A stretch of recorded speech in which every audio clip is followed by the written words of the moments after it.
What did he say? Took a while to explain what gooning is. Yeah. Yeah, he probably has a different version of what he goons too, for sure. Right. Nah, he has some good stories. He told us about how a guy threw poop on him in jail, so he lit him on fire in a cell. Damn. That's a hell of a retaliation. Poop for fire? How do you strike up a flame that big on somebody? Like, where do you get the gasoline to keep that fire going? Somebody had like a lighter that like didn't have fluid, but it just made little sparks. So he was able to like put some, I think he said he like pre-doused the dude's cell in like baby oil. Whoa. Pause, so that like he was it was super hot. Yeah. That takes some planning. That's pretty the kind good. of guy I want to interview. Yeah. Someone who's down. That's why I'm not trying to go to prison, because you got to deal with people that have minds like that can even think that up quickly. You know? No, yeah. And he said that the guy started like throwing toilet water all over the place, trying to like put out the fire. Really like puts it in perspective how crappy being in jail probably is. Absolutely. Yeah, no, for sure. But I mean, you throw shit at people, you know, you might get lit on fire. Yeah, I mean, there's no other response. What else are you gonna do to top poop? Fire. It has to be fire, or like only block to the head. Something, because poop is just disrespectful. Yeah, I thought spit was bad. Yeah, Glock Dookie and then you got to meet Glock Dookie with fire. That's how it is. Look at Dragonite Crib complaining like he's scared to donate because he might not get his donations read.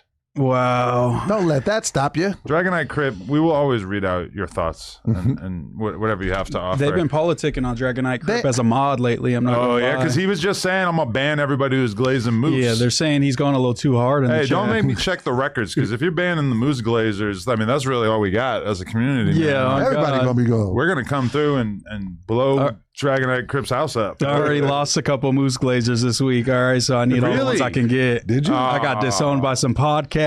There's been all kinds of stuff going on, man. But I had some people call me from Sacramento, said you can't even claim Sacramento anymore. You gotta claim Davis and Citrus Heights. Tell them to make a bigger name than a motherfucker from Sacramento did. You know what I'm saying? Once they somebody, they can make that call. You feel me? But I did want to gift the 22ster something, because he did, you know what I'm saying, dive in front of, you know, the manic, crazy man, Wack 100, to protect me. Wow. That even Adam 22 was heaven sent. That's what I'm talking about. Right there, man. For all that hard work and dedication to keep me safe. I officially killed your joke. Here at No Jumper, this is the final. It's a little late. Had to come in the mail, so I know it's a little late on the joke, but you know what I'm saying? I'm going to walk around my neighborhood wearing this. Even Adam 22 was heaven sent, yo. No, like, hey, be thankful to have me. Yeah. While I'm here. Even you. But Moose, how does that feel though, bro? You said what, you about 260?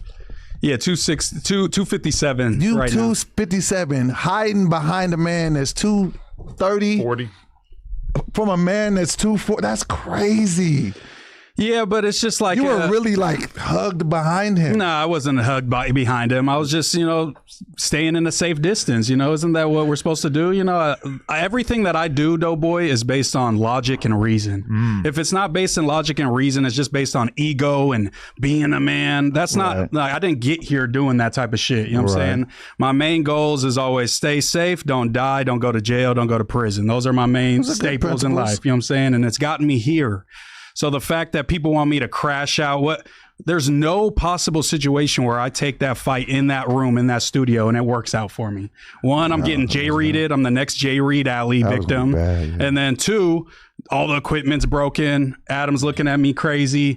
Instead, Wack's the one looking crazy. And, you know, people could just say I'm marked out or I didn't do the manliest thing. But I take that over, you know, ruining an opportunity. No, I appreciate the way that you did it, because, okay, like, me and you have yet to be on camera together. Me and you spent dozens of hours, it feels like, on camera the other day, although we were just high as hell, and I don't know how much we really talked about anything. But you came in while I was sleeping. I did a 6-hour sleep break in the middle of the 24-hour pod, and when I got up, you had already been there, recorded the whole song, but I didn't actually cross paths. And that was like my goal. Is like I knew that you guys were saying you were going to fall asleep, so I'm like, I'm going to come do the night shift just because I know people start getting tired. I remember how our stream was, so I was trying to just bring some energy throughout the night. No, I was appreciated for sure. We somehow managed to pull off 2 24-hour streams in a week, even though one of them was not currently archived. Hopefully it'll make a return soon. Hopefully, yeah. That was have we got a final answer on that yet, or are we just still in the air?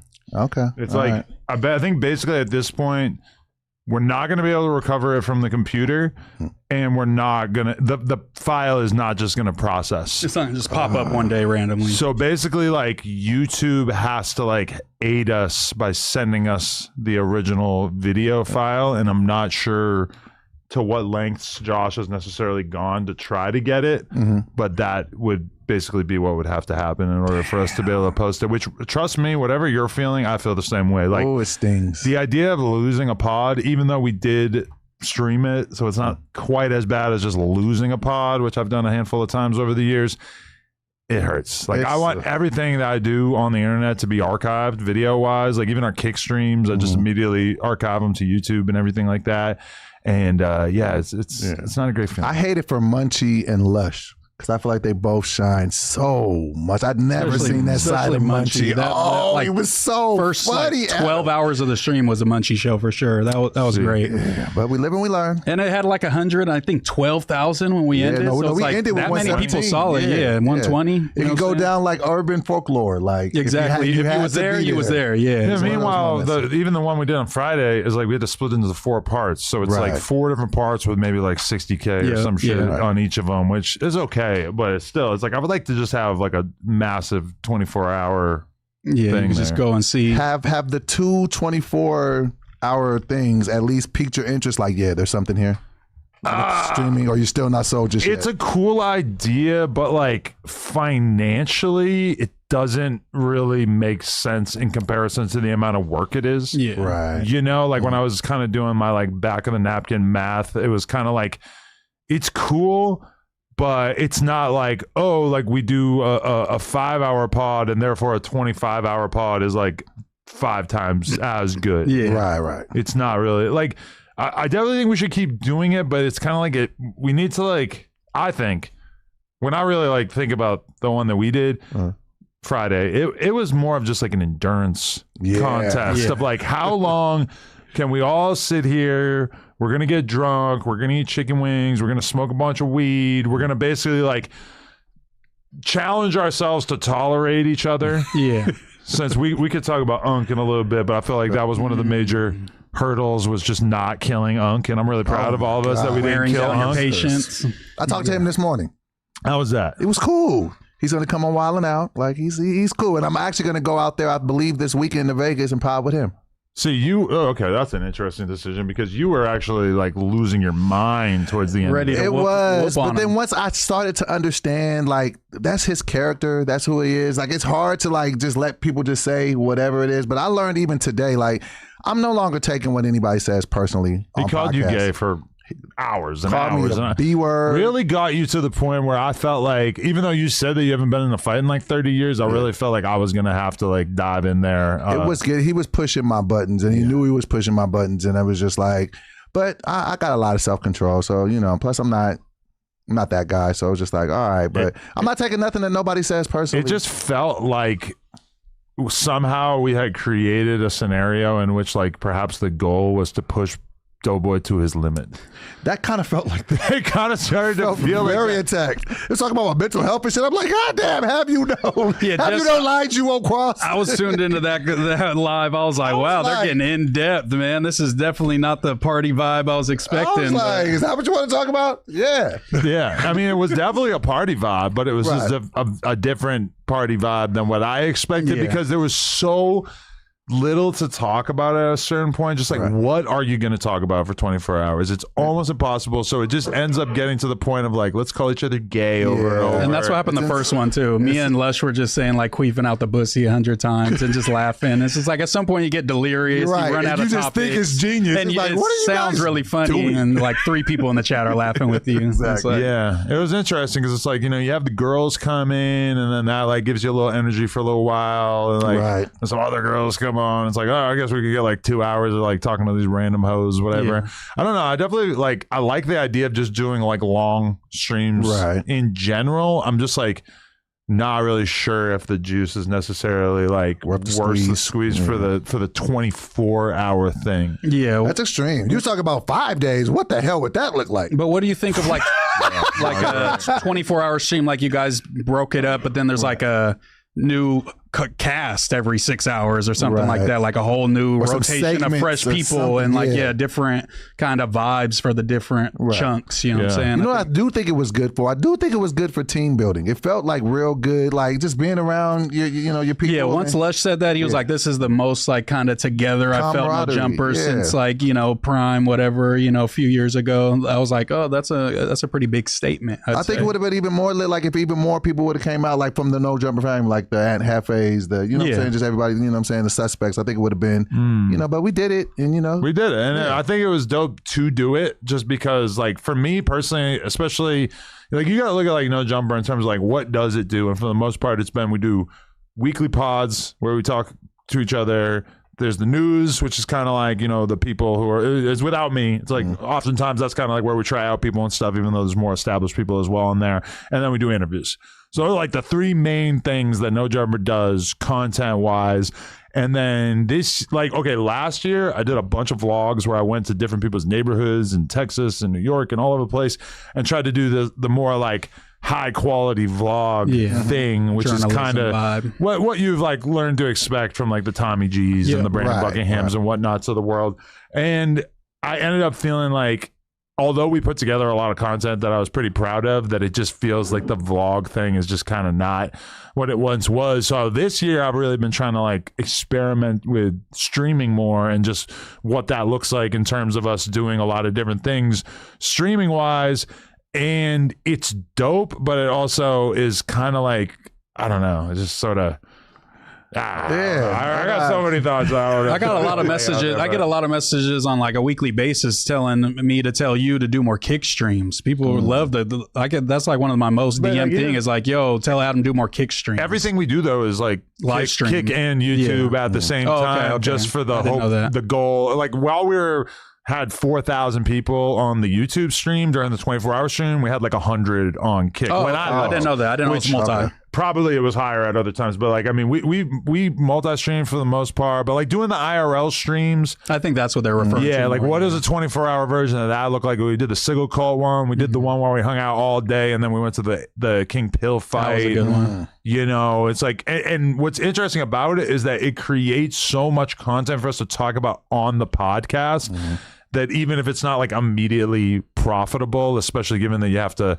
be out filming all day. Usually we need security, etc. You get Shotgate out of it. You get, Lush pressing smokers out of it. You get, all the great moments. Lush getting killed by his girlfriend because he was cuddled up in Skid Row. Sigil cult members killing each other. Murder the next day. Exactly. We never even found out what happened with that. But you would never even been in tune with those folks if you guys weren't streaming IRL, No, definitely. But I mean, overall, I had a good time. I thought that it was fun. I mean, I don't know how much it was devalued in people's minds because I slept for 24 hours, but for sure, like me, by 3 a.m., like when I went to sleep and then I was like back on by like 9 or 10, I was like a different person. Like it was crazy how much. It's just, it'd be a lot. That was like one of the only times I've ever been on camera without like pre-caffeine. Yeah, because normally I'm always going to drink caffeine before I get on the podcast, and like I definitely sat down and started screaming at people and tell Unk in particular, shut the fuck up. Shut the fuck up. Dope, I saw some people coming for you for kind of coming at Unk and like a couple other instances where like even when you checked Bo Jackman over certain words he was saying, right? But you kind of been clear that you're comedy's legal again type of guy. The N-word doesn't mean nothing to me. Like these words don't mean anything,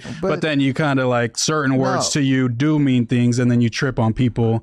So like, which is it kind of? So that's my thing. It's like when I said the N-word thing, the reason why I'm okay with non-black people saying the N-word because they're not saying it in a disrespectful way. They're saying, but if somebody was saying it, like a white dude, then of course I'm gonna have a problem with that. Yeah, so that's what I'm saying. But then you know what I'm saying. But then like Unc was calling me the B word. He kept questioning my sexuality. It's just like it felt like he was trying to push you to the brink. And it was just like, what are you looking for here? Like, you know what I'm saying? And like even with Bo, it wasn't with me. It was like he was tripping with the female, and I'm just like, bro, you being wild disrespectful to a woman here. Like, chill out. And this is somebody that I brought here because he was tripping out with Breezy, just like talking to her crazy. No, that part was crazy. But like, what if he's like, oh well, the bitch word doesn't really mean shit to me. Like how you feel with the N word, or blackface. But even when I said about the bitch thing, I said girls can call each other bitch, and it means something different to them. That don't mean that a man can call you a bitch because that's a different connotation. And that's like even when I told him, I was just like, hey, bro, don't be calling my homegirl no bitch.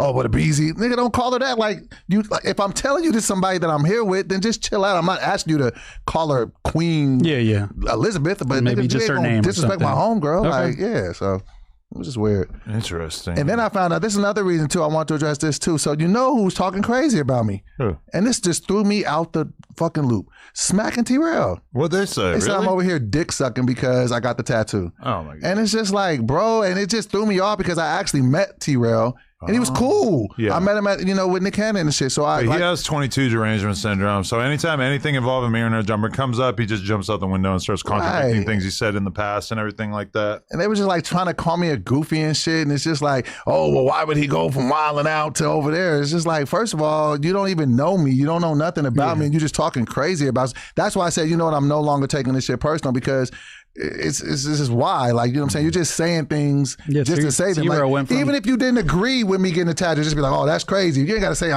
because you know in our community, if you say a nigga dick, so that's like the most foul shit you could say to somebody. But then I was just like, well, it's this Hollywood. But T-Rail actually sucks dicks. I've heard. But yeah, I mean, you know what it is though? It's like, it's a culture that exists around this whole little like extended No Jumper podcast universe in which anyone who takes anything seriously at all, anyone who displays any level of passion or commitment is just hounded and mocked. And like I'll give you an example. Like let's say that BZ girl. Okay. Let's say you just like hit it off with her and you really liked her and all of a sudden you guys are in a relationship.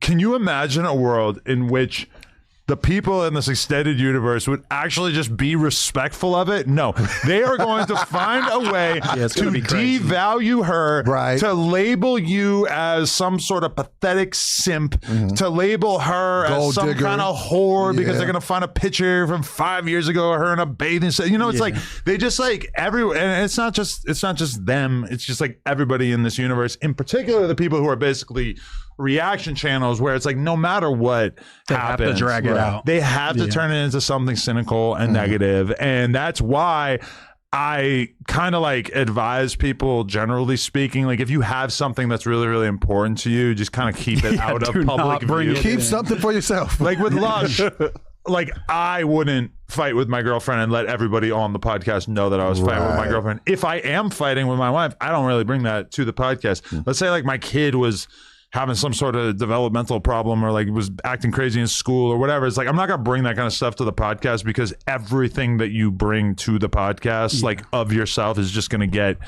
manipulated and used in a weaponize shit against you real fast. But also I know that people are just, they doing their content. A lot of these fools don't know us like that. So they're going to talk a certain way. And it's like, I don't give a fuck, bro. Like, but that's the thing about T-Rail and like how hypocritical it is that the first time he came on No Jumper, he filmed it all behind the scenes and put out a vlog. And the title was first No Jumper episode, dream come true.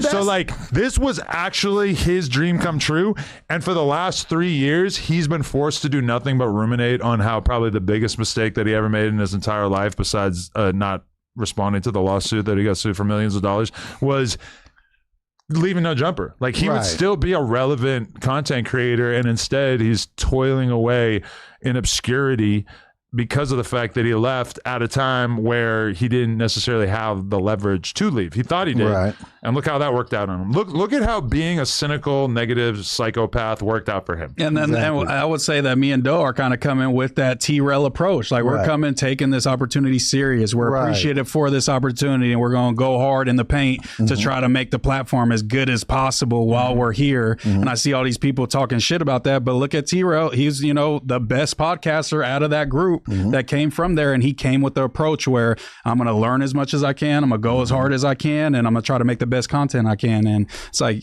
if you don't blame T-Rail for that, you can't blame Doe and me for that. The whole thing with T-Rail is that it's like, I hate to do it, but I'm 50 Cent and T-Rail is Lloyd Banks.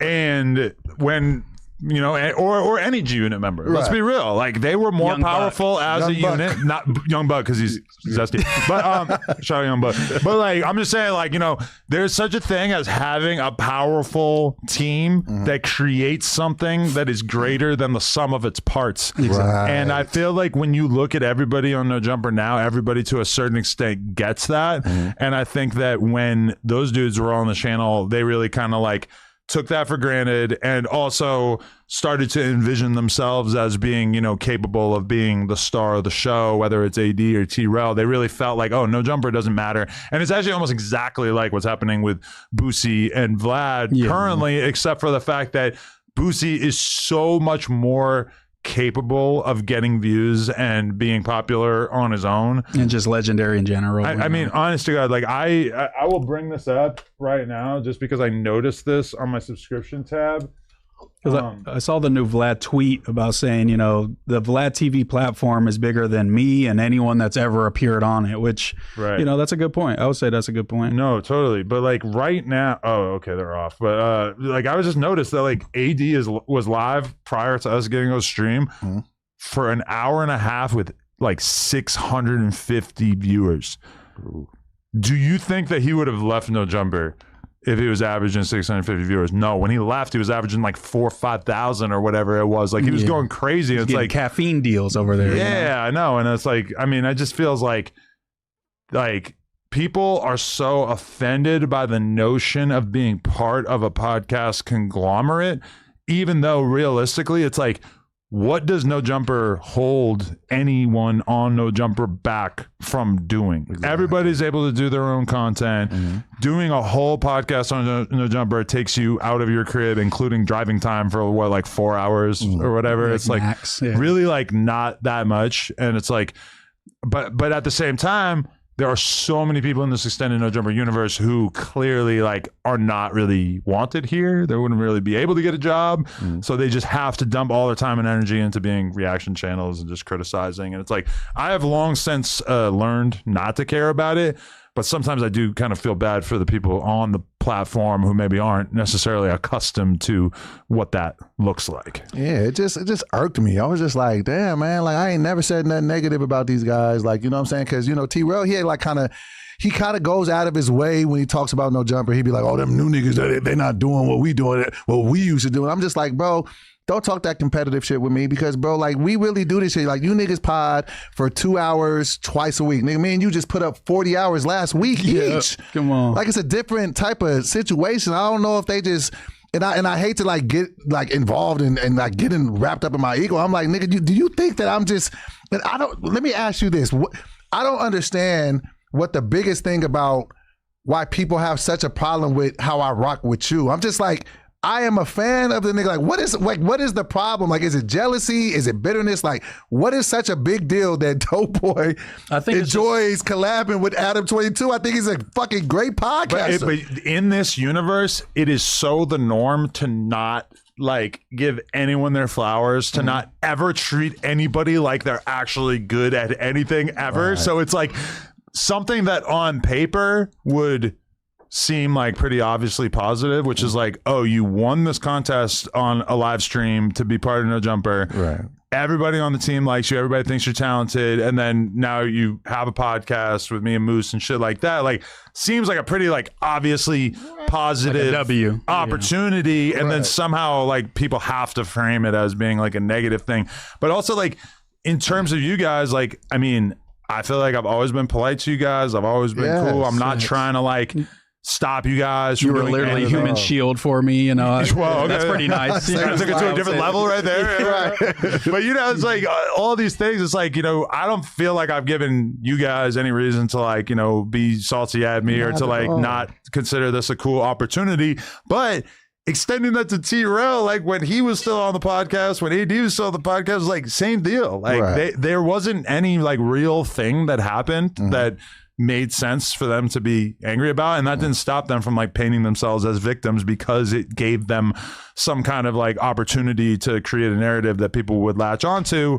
And I feel like, honestly, as much as I personally don't believe in karma, the last couple of years of their life has been their karma of like, oh, when you take a person who did everything possible to help you and then you relentlessly shit on them and try to fuck up their business, it's just like very unlikely that the world is going to reward you for that. And that's why T-Rail and AD and Smack and them have had the couple of years that they've had. Yeah, I think it's kind of ironic. Just like one of the main points was like, oh, they, No Jumper paid us this and we should have been worth so much. And then they start their own platform kind of, using that model. And then they're like, curating all these shows. And then people are like, yo, can I get some gas money? And they're like, what the fuck are you talking about? Like, yeah, right, my guy. Like, and it's just like, oh, what are we doing here? Like, is it a co-op now because you hate No Jumper, or are you just going to take, the same model that you're talking shit on? People have a short attention span or a short memory, because like literally what happened is T-Rail did a whole episode ranting and raving about how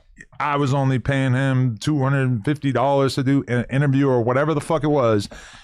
And then people did like the math and they were kind of like, well, shit, like if you're doing this, and this, and like, that means that you were making like, like $7,000 a month or some shit to just like, do a couple pieces of content or whatever it ended up being. And those interviews that he was doing weren't doing the craziest views, and 40K views. At a certain point, that was basically a scam, where it was like, I was going to stop doing that either way. But then like people pointed it out of like, well, you guys aren't really paying anybody, right? Like you don't pay for interviews, you're not like paying anybody who's like on your platform consistently, etc. And like obviously they've just had such a reality check over the last couple of years of like, well, you can't even pay Keem, you couldn't even pay MacWeb, you couldn't even pay like a single soul. Couldn't keep Trevor up there, Yeah, he got the back from Empire and dipped from the whole city. And then they just go for like the lowest hanging fruit. Then it's he over there up underneath the white man. And then but that's like kind of it's such a nauseating narrative. It's that's like the normie narrative, though. It's like Adam, the guy benefiting off of gang culture in LA and all these black people, and that's like always like even when the girl came to the host competition, she's like, I respect everything you do, but I think you're a slave owner or something. It's like how are those two things like add up? Because like this like narrative that's just out there. And I was like, so I pay people to do a job on the podcast platform. I pay them for that labor, whereas like a slave is somebody who's like bought and sold and they don't have the opportunity to leave.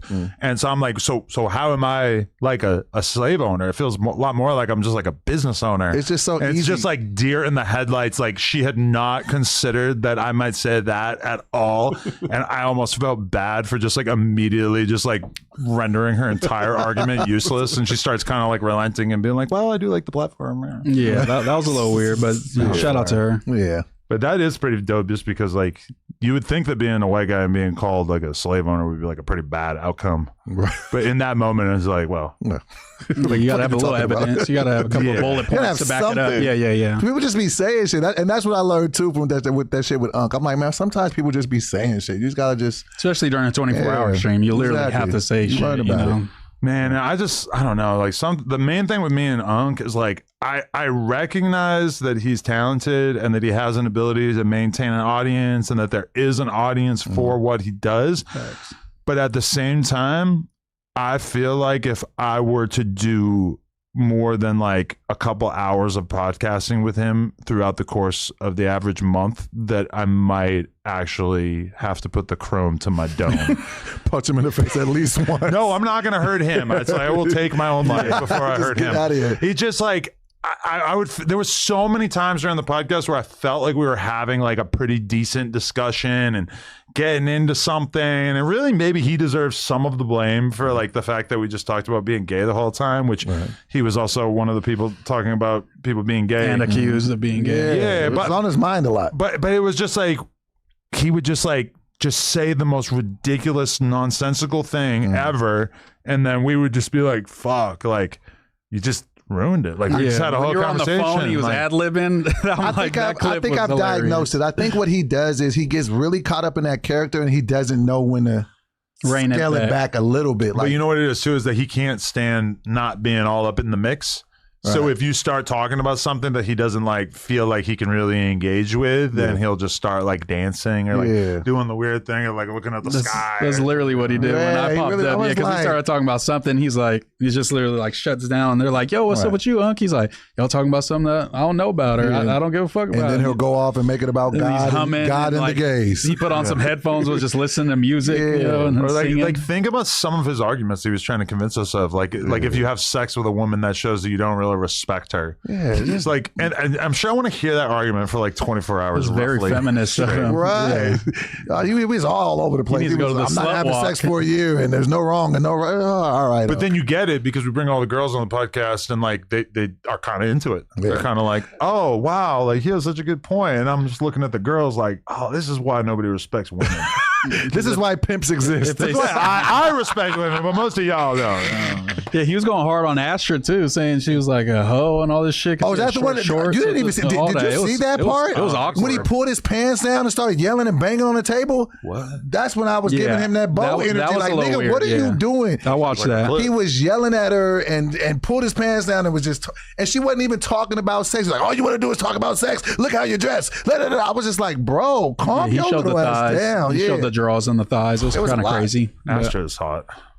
She is. Yeah, I'm like, somebody stand on business for Astra. That's a homegirl, man. I would have clearly killed him on her behalf. Yeah, ripped his arms off for Astrid. She told me that she loves eating man ass. That's crazy. She said, I'm an eater. I said, oh. And that every guy that she hooks up with, she wants to eat their ass. Wow. I was like, you are a dirty girl. That's a down high now. I'm actually rooting for Lush. I feel like Lush deserves an Astrid / Don't put that on threesome. Lush, please. I think Lush deserves to have his poop deck swabbed. Hypothetically. No, Germ. Don't listen to this, Germ. He already has enough issues. We're not putting that on. Listen to him, Germ. No. Be cool. Be cool. Let it happen. Stand on business, Germ. I just, when Astrid said that, like, if I was a single man, I would have been like, okay, you are employed. Yeah, she said that, I looked, I was like, oh. Yeah, a bunch of booty holes on your mouth, though, and then you gonna cuff her up? No, I didn't say all that. I just, when she said that, I was just like, oh, like it was. I was just. But like, would you cuff her up, Adam? Saying you're single and she tells that tale. It's like, even as a man who, if I were to be single, would probably end up in a relationship with a porn star. Something about a girl just like bragging about the willingness is the issue. Yeah, the willingness is the issue. Every dude, like, no matter the butthole, like you got to have some type of evaluation and like a checklist. I like a selective buddy. Exactly. You can't just be eating everybody ass. Yeah. Everybody don't eat right. Okay, but what if you were seeing a girl and she was the love of your life, and then you found out she fucked Lush? Ooh. I'd have to break up with her. Yeah, it might be the biggest red flag. Yeah, I'd be like, I can't. Because there's another Lush that's going to come about at some point, and then she's going to cheat on me with. No. Say it was 10 years ago. Oh, well, if I found out that she smashed him 10 years ago? Yeah. Maybe when Lush had some money, post Chief Keef deal Lush or something. Maybe Lush got money. Yeah, and then maybe I'll accept it. But if it's like, Jade out Lush, it's all bad. The one that doesn't nut, like, I'm not fucking. Yeah, I don't know if I want to live in a world where I'm smashing a chick that I know Lush. And that's no disrespect. You just hear his laugh, like, in the background as you're hitting, like, just his raspy voice. No, I'm good. Yeah, Lush is disgusting. Just kidding, Lush. But yeah, I don't know. I mean, I feel like part of my like ethos is that like I feel like I don't want to care about anything that a girl has done in the past. That being said, clearly there's a couple lines. Are y'all the type to ask a girl her body count?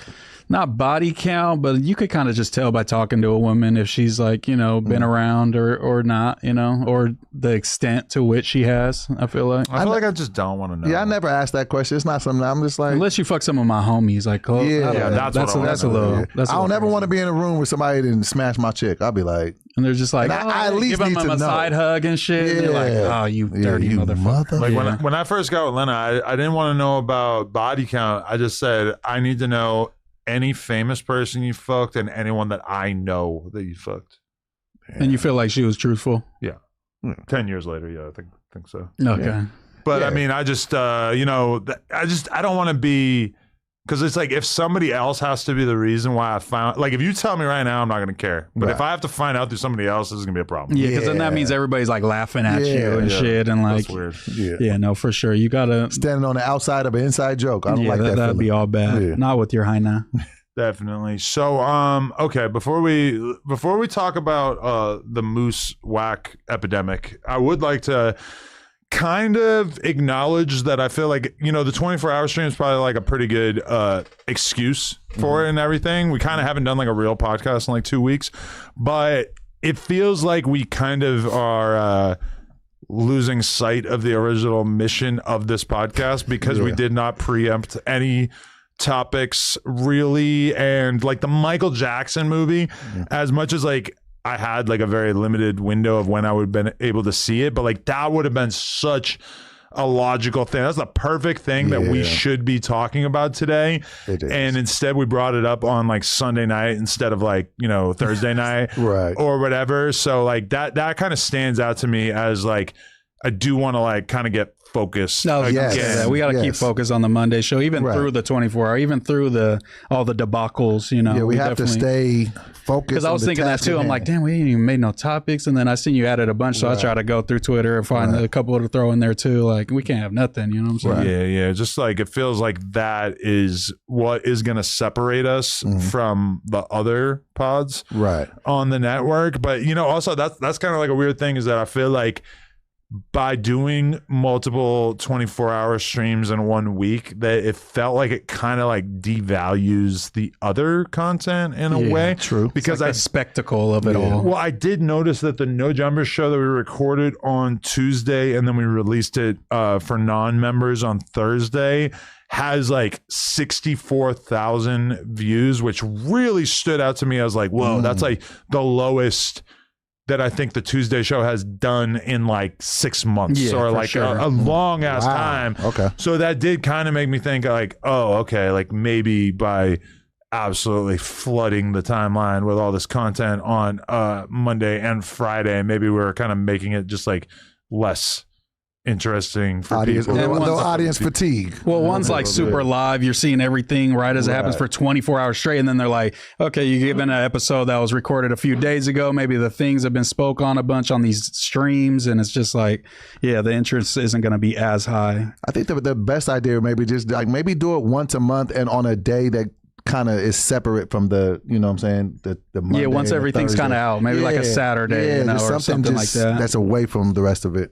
Yeah, and I mean, my whole thing too, though, is that it's like if you really look at like the real streamers out there, the Aiden Rosses and the friggin' Neons, etc., all these guys. Yeah, I mean, like, what do these guys do stream wise? Well, I noticed that number one, like, it doesn't feel like many of them do like stream marathon style content. Clavicular obviously is like the alternative to that he kind of like at the peak of his popularity decided to do a month straight.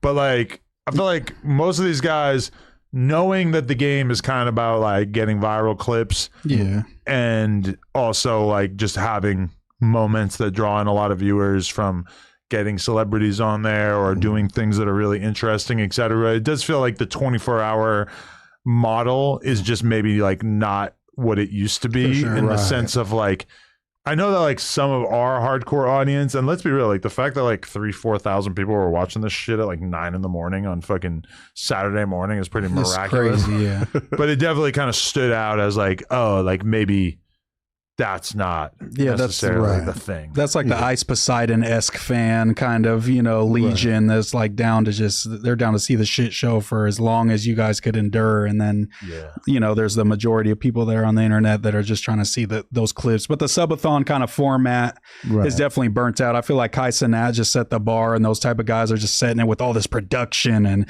the LeBron James is showing up. It's just like, you can't just sit there and do 24 hours all the time and expect people to be excited about it anymore. What do you think would be like the perfect amount of time stream wise? Is like it's 8 to 12. Like 6? 8 to 12. 6 to 8.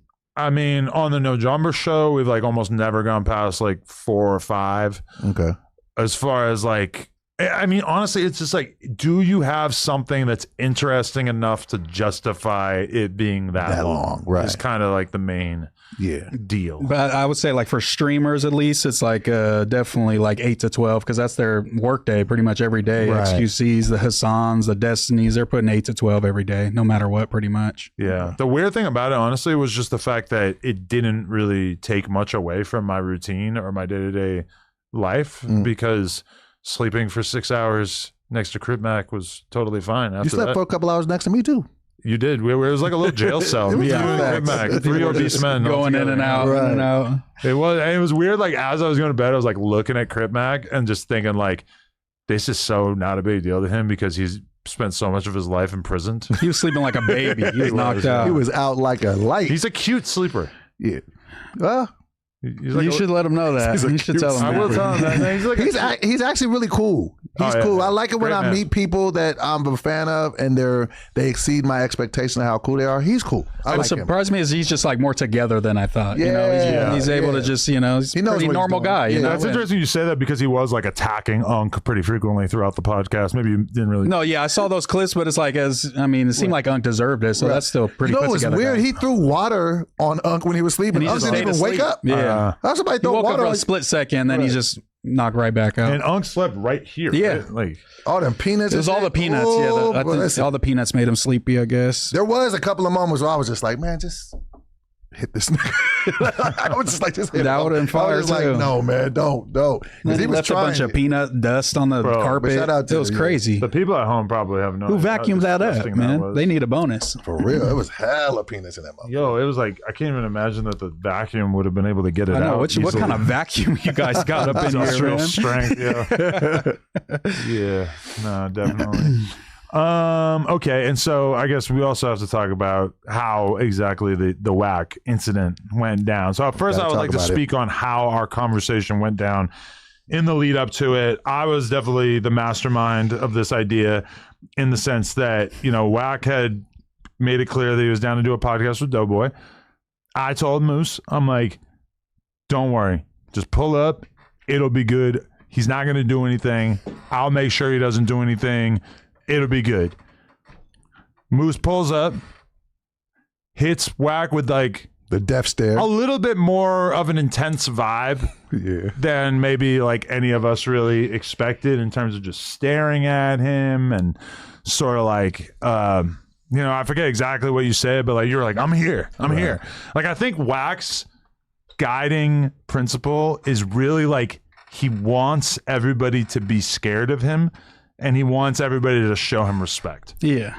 And you really were not giving that in that moment. He did like go silent as soon as I came in, so I didn't really like that. That kind of caught me off guard. I thought it was like we're gonna kind of start yelling at each other, maybe start arguing over the points that I had, or he was gonna yell at me for saying whatever I said. But he just kind of froze, and that caught me off guard. So I'm like, I guess I'm just gonna wait for whatever he has to say. But obviously he took that wrong. You know what I mean? Man, I'm gonna tell both y'all. Y'all was tripping for that whole shit, and I feel like I feel like you're not gonna gaslight me today. No, I I'm not trying to gaslight you. I'm telling you what it really is. I feel like, yes, I knew, what I'm saying, that y'all was planning on. I thought maybe you knew something I didn't know, but I never felt right about it. Like, Moose, I'm just being 100. You was talking crazy. And But I don't think so. No, but let me tell you why. But you've been representing me way different than it really was. Okay, Every conversation that I had that had anything to do with turning something down or physical was people on podcasts asking me hypothetically saying, hey, Moose, I can tell you're just trying to pod. Even with you baited me into saying some shit, and now you're trying to turn it on me now. What do you mean? You said, that Wack said he was going to slap the shit out you. What did you think I should say to that, Doughboy? I'm just telling you what he said. Just tell me what I should have said, because you said I was tripping by my answer. Tell me what I should have said. I'm going to tell you, you can say whatever you want to say, but I was trying to identify, like, are you sure you know what you're doing? This man said he ain't playing. He said he going to slap the shit out of you. Now, at that point, that's when you could have disengaged it and just been like, no, it's this, it's potting. But what you did was you said, nah, Doughboy, I'm real. Yeah. I ain't turning nothing down. Yes, because, and what I meant was I'm not going to get bullied out of my opinion. Somebody can't just threaten me with violence and I'm just going to say, well, I guess I don't have that opinion anymore. But that's not what you said. But it is. Just because I said, hey, this is real. This is my real opinion, Doughboy. That's what I meant. I meant that this is how I truly feel. I'm not just trying to rage bait Wack. Everything I said, 95% of the shit that I ever spoke on Wack was, hey, I don't want no beef with Wack. I have these criticisms of how he operates. And then people would say, hey, I know how Wack is. You know his demeanor. You know how he tries to bully people. What if he punches you? What if he slaps you? What am I supposed to do? Tell them I'm going to ball up? You know, it's like, I said, no, I guess we're going to fight. That's just what it is. If that's what the energy brings, but he threw a water bottle at me. He yelled at me. That wasn't enough for me to crash out and ruin my opportunity. And I don't think that's that crazy, but I'm not going to get gaslit into like saying I'm going to pull up and beat up Wack. That was never the energy and nobody could ever convince me of that. However you want to think that it came off when you said it is fine, but I'm just telling you what my perception of it was. I was just trying to get clarity of how you felt about it. And then the energy that you gave was, nah, Doughboy, this is real. So it's almost like you were separating, like, no, this isn't an act. No, this ain't no Yes. I'm not turning nothing down. That's what you said. Yes, because I'm not going to just turn down because Wack is yelling at me and trying to bully me. But when he was in your face, you turned down and you did everything that you said that you weren't No, gonna because do. he didn't punch me. He didn't slap me. He threw a water bottle and yelled at me. And I'm going to say, hey, I'm going to diffuse the situation. I'm not going to escalate the situation. I'm trying to base this off logic and reason in that moment. He did what Wack did. Wack was yelling, so he yelled back. It's like, you know, Wack didn't punch him. If he punched Moose in the face and Moose curled up in a ball and whatever, then like, okay, then people would have a point. But like, you did the same thing that Wack did, except you weren't the aggressor. And there's nothing that I said. I never said when I see Wack, I'm going to do this.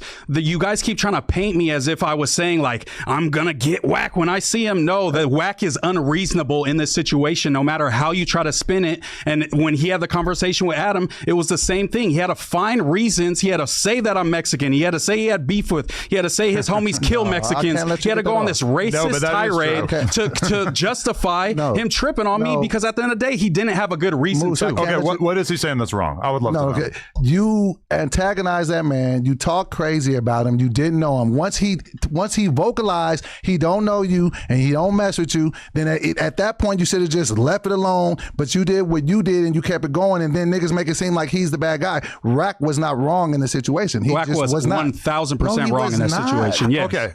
He wasn't. Until I say, when I see Wack, I'm going to slap the shit out of him. I never said that. I said I was criticizing Wack. And even when I said that we both work with the police thing, people trying to get on me for that, it was because he did the thing with the badge. And then he said, oh, well, my brother's a cop. This is just a buddy badge. That's what I was saying, is that if somebody's going to threaten my life and say, I'm going to put $1,500 on your head over an opinion, then I'm going to say, hey, I guess I'm going to call the police then. You know what I'm saying? That is past podcasting. That's past even fighting. That's saying you're going to get one of your homies to kill me over an opinion. And that's not reasonable. There's no way you could spin that to be reasonable. And my whole thing is like, smart, if we're talking about right and wrong, right, it is wrong, and it is also disrespectful to me to jump out of your seat and try to fight a fellow podcaster. Now, the thing that might be able to happen that would be able to justify jumping out of your seat to fight a podcaster is maybe if you guys had beef that was really, really serious, or if blood had been shed, or if like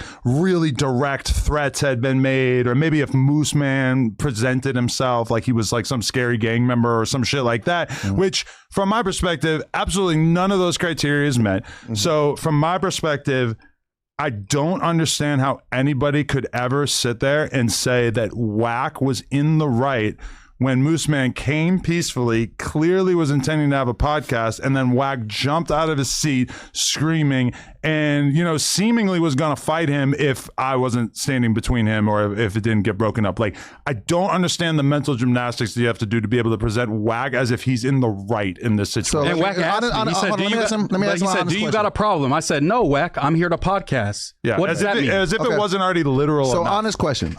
If there was somebody that you genuinely did not like, whoever that person is in your head, put that person in your head. You don't even have to tell me who it is. Yeah. If you did not like this person, and if Wack came to you and said, hey, I want to bring this person that you don't like. And you told him, like on somebody, not on no camera shit, and you told him, nah, I don't fuck with dude. I'm not fucking with him. And like, I really got a problem with this guy. Yeah. And then he brings him up here anyway. You know what I would have done? I would have calmly asked him to leave. Okay. So you explained to me why Wack's route that he took is in any way justifiable in comparison to calmly asking him to leave, which if Wack had said, listen, Moose, I don't fuck with you. Adam, I have respect for your building, but I'd like to ask you to leave. I would have been like, hey, it's y'all show. It would have worked out, right? Yeah. I just think that you can't ever really judge the reaction on how somebody perceives For sure you can. That is the biggest cop out ever. No, as do that in the disrespect. law every single day. Because if you slap somebody and then they shoot, I'm just giving a different example. Okay. If you slap somebody and then they shoot your ass, somebody could be like, that's an extreme overreaction against slap. Well, maybe you shouldn't slap that. But you're going to go to prison for murder.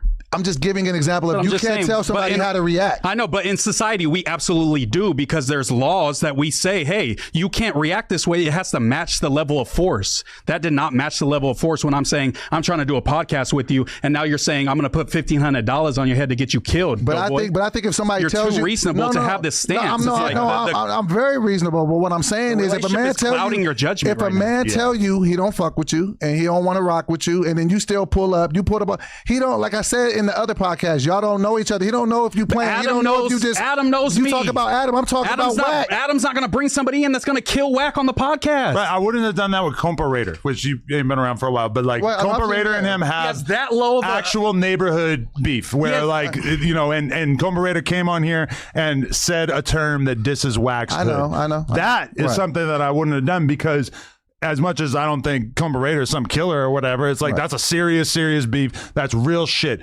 This was not that. This was podcast. Because he kept saying non-affiliate doesn't mean anything. He can harm me. Adam knows me. Adam knows that I'm not on that. Adam, he has that low of an opinion of Adam that he thinks that Adam would bring a Mexican in here to try to crash out on him, try to harm him, try to kill him. Well, no, I just the way that I look at it was that he made his stance very vocal. Niggas ran that red light anyway. And shit, I don't think that justifies anything. I'm not saying it justifies. I'm just saying that I don't think he was. How his reaction and whatever his reaction is, you can have whatever judgment you want to have on that. Okay, that's a different conversation. But do I feel like he was wrong in this situation? Absolutely not. So is Wack wrong for popping up on like Spody Face with his ops? Because if Wack never did nothing like this, I would understand. But I think the thing that enraged him most is that he was the play now, and he wasn't the playmaker. I think that's what really enraged, and that I'm Mexican. I think those were the two main points. Was he wasn't in on it, but he knew that I wasn't a threat. And then he was going to make an example out of me by turning up, going crazy. I just don't understand he got his how shit. Anybody could have the attitude or opinion that what Wack did wasn't wrong. And Wack wants a pat on the back because he didn't punch him in the face, which, okay, I do appreciate that. Yeah, thank you, Wack. Right. However, jumping out of your seat and screaming and knocking over the cameras and all this, it's just like, how in what world could that ever be considered a reasonable response to what actually happened, which is a non-affiliate who is in no way a threat, who clearly does not have any intention of harming you, who clearly, if you were to start fighting him, obviously, I think, if we were betting men, that we would probably put money on Wack to win, right? He's definitely caught more phase than me. I don't want to offend you or anything, but that seems clear to me. Not a threat in any way.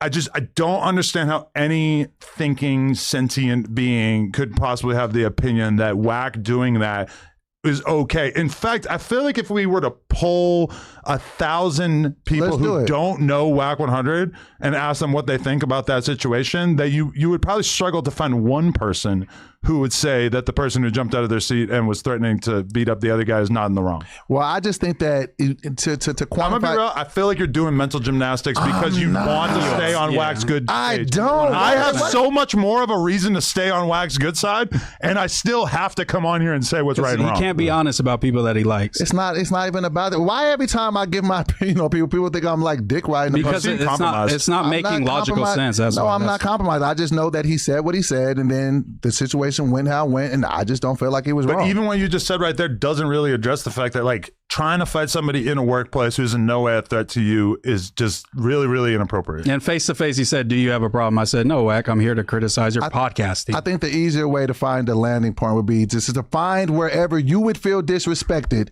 and then take that logic of it. And if you felt disrespected, what would you do? Now, obviously, you're probably not going to react like I can Wack give you a does. really, really good example is so there's this guy who's like a prolific Twitter troll who posts like a lot of fake news and a lot of stuff. His name is Dom Lucre. Okay. A lot of people are like way too on Twitter know who this guy is. And at one point, a couple of years ago, he took a screenshot of my wife's TikTok where she was getting ready for Halloween with me and she was breastfeeding her kid, and it's a whole TikTok with all these little clips or whatever, and there's like a 1 second clip of her and I, and we're wearing like Sesame Street makeup, and she's breastfeeding our kid. Okay. And when this came out, 0% of the people who saw it thought that it was offensive in any way. It was just like some regular ass parent shit.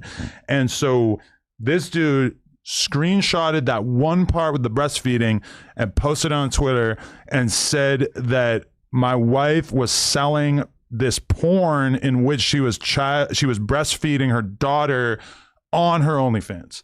Now, to anybody who's even thought about this for more than a few seconds, OnlyFans obviously doesn't allow you to sell any content or post any content involving children in any way. And this content was removed from YouTube for disinformation because it was not true. Now, I was doing a podcast with a couple of guys, and they brought this dude with them, and they allegedly didn't know that I had this issue with this guy, because I never even talked about it publicly. Well, I guess I did talk about it on here, but not in like extreme depth You didn't or go whatever. on a rant or nothing. A lot of people like probably didn't know about it, whatever. So I walk in here, and he's sitting there, and I actually posted the clip on Twitter a couple weeks ago, but I say to him, I go, "What's your name?" Shook his hand. He said his name.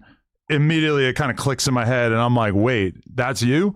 And he's like, "Yeah." And I said, "Okay, I would like to ask you to leave." And that's a much more heinous, Yeah, Right. that guy did something that's so much worse than what Moose Man did, and yet somehow, and granted, I am the owner of the building, so it kind of like makes sense, and I've been sued in recent memory for violence taking place at my office, but I was able to summon what I thought was a very, very mature reaction towards somebody who I would like to hurt in a physical manner. And if Wack said that, I would say, "Hey, man, you got it. All right. I'm not going to push the issue. I see that Wack is not playing And the you did the offer content to. game." You did offer to leave. Yeah, because he said, "Get your BS out of here." So I said, if you want me to leave, Wack, I'll leave, man. But I'm not going to fight you in the office. You know what I'm saying? I'm not going to fight you at no jumper right now when you got dudes pulling up saying, "Yo, we violate people" to me as soon as I walk out of the podcast. So it's like, obviously, I was going to be the next J. Reed Alley victim, you know what I'm saying? And I'm not going to expose myself to that if I don't have to. I'm going to diffuse the situation so I could, The person who's in the running it wrong up. is always going to be the person who, tries to be violent in the workplace in the face of things that are not worthy of violence. Now, if Moose Man had said, "When I see Wack, I might just kill him," because that's how he's trying to make it and seem. then Wack did what he did, okay, boom, I get that. That makes sense. Never Because did then- I ever say nothing like then that. Moose seems like an imminent threat, and you're allowed to like do whatever you want. And it just wasn't even close to that. And the weird thing about it is that I feel like Wack has so many yes men in his life that are willing to tell him that he didn't do anything wrong, that to him, I'm the only person who's willing to say that what he did was wrong. And to me, that is just unthinkable. There is absolutely no world in which what he did could be considered acceptable. But do you? Well, how about this? Happy medium, split the baby. Do you at least admit that you played a part in his reaction? At least a small part in the way he reacted. I think I created a scenario that was supposed to kind of trigger him. But in no way do I think that was supposed his to go that reaction far. Okay. was an appropriately And that's fair. sized reaction. And then that's fair. There was a little bit that could have been differently on this side, a little bit different that could have been And on I this was like side. so charitable to Wack after when we sat down. I'm like, "Hey, man, I see what you're saying. I could have called you right away. You know what I'm saying? I could have hit you direct line." I was very charitable. I wasn't like, "No, you're so wrong." But it's like, at the end of the day, bro, you're talking about putting $1,500 on my head over a fucking podcast. And even like I never said, "Yo, when I see Wack, I'm gonna get him. I'm gonna get him." It's like, yo, that Wack is pretty unreasonable at times. This was podcast I'm sitting on. If he gets at you that way when you're just trying to voice your opinion, what's gonna happen? I guess we're gonna fight. Yeah, we're gonna fight. But that's another thing that he was saying when he was here, though. Like, if you don't know somebody, somebody, you don't know how far. Bro, we talk on people we don't know every single day. No, you didn't hear we go through the topics. And we're you didn't hear what I just said. If you don't know somebody, you don't know how far they're willing to take it. You don't know how unrational they are. That's what I get that. Yeah. If you kill people over podcast opinions, you scare me. I promise you that he got it. Dumb shit every day. I get that, but are those reasonable, normal people, Doughboy? No, but that's the point of what it was saying. If you don't know a person, you don't know what they I know, but you don't know Spody, and you was talking about catching a fade with them. But did I disrespect him? Yes. Spody pulled up to the news the next day and was saying, "Where's Doughboy without his glasses on?" Right. Okay. And I talked to Spody. Me and Spody have talked. Exactly, and he was reasonable. Right. Okay. The Wack is not reasonable. That's my whole thing. This is not reasonable. Okay. All right. Agree to disagree?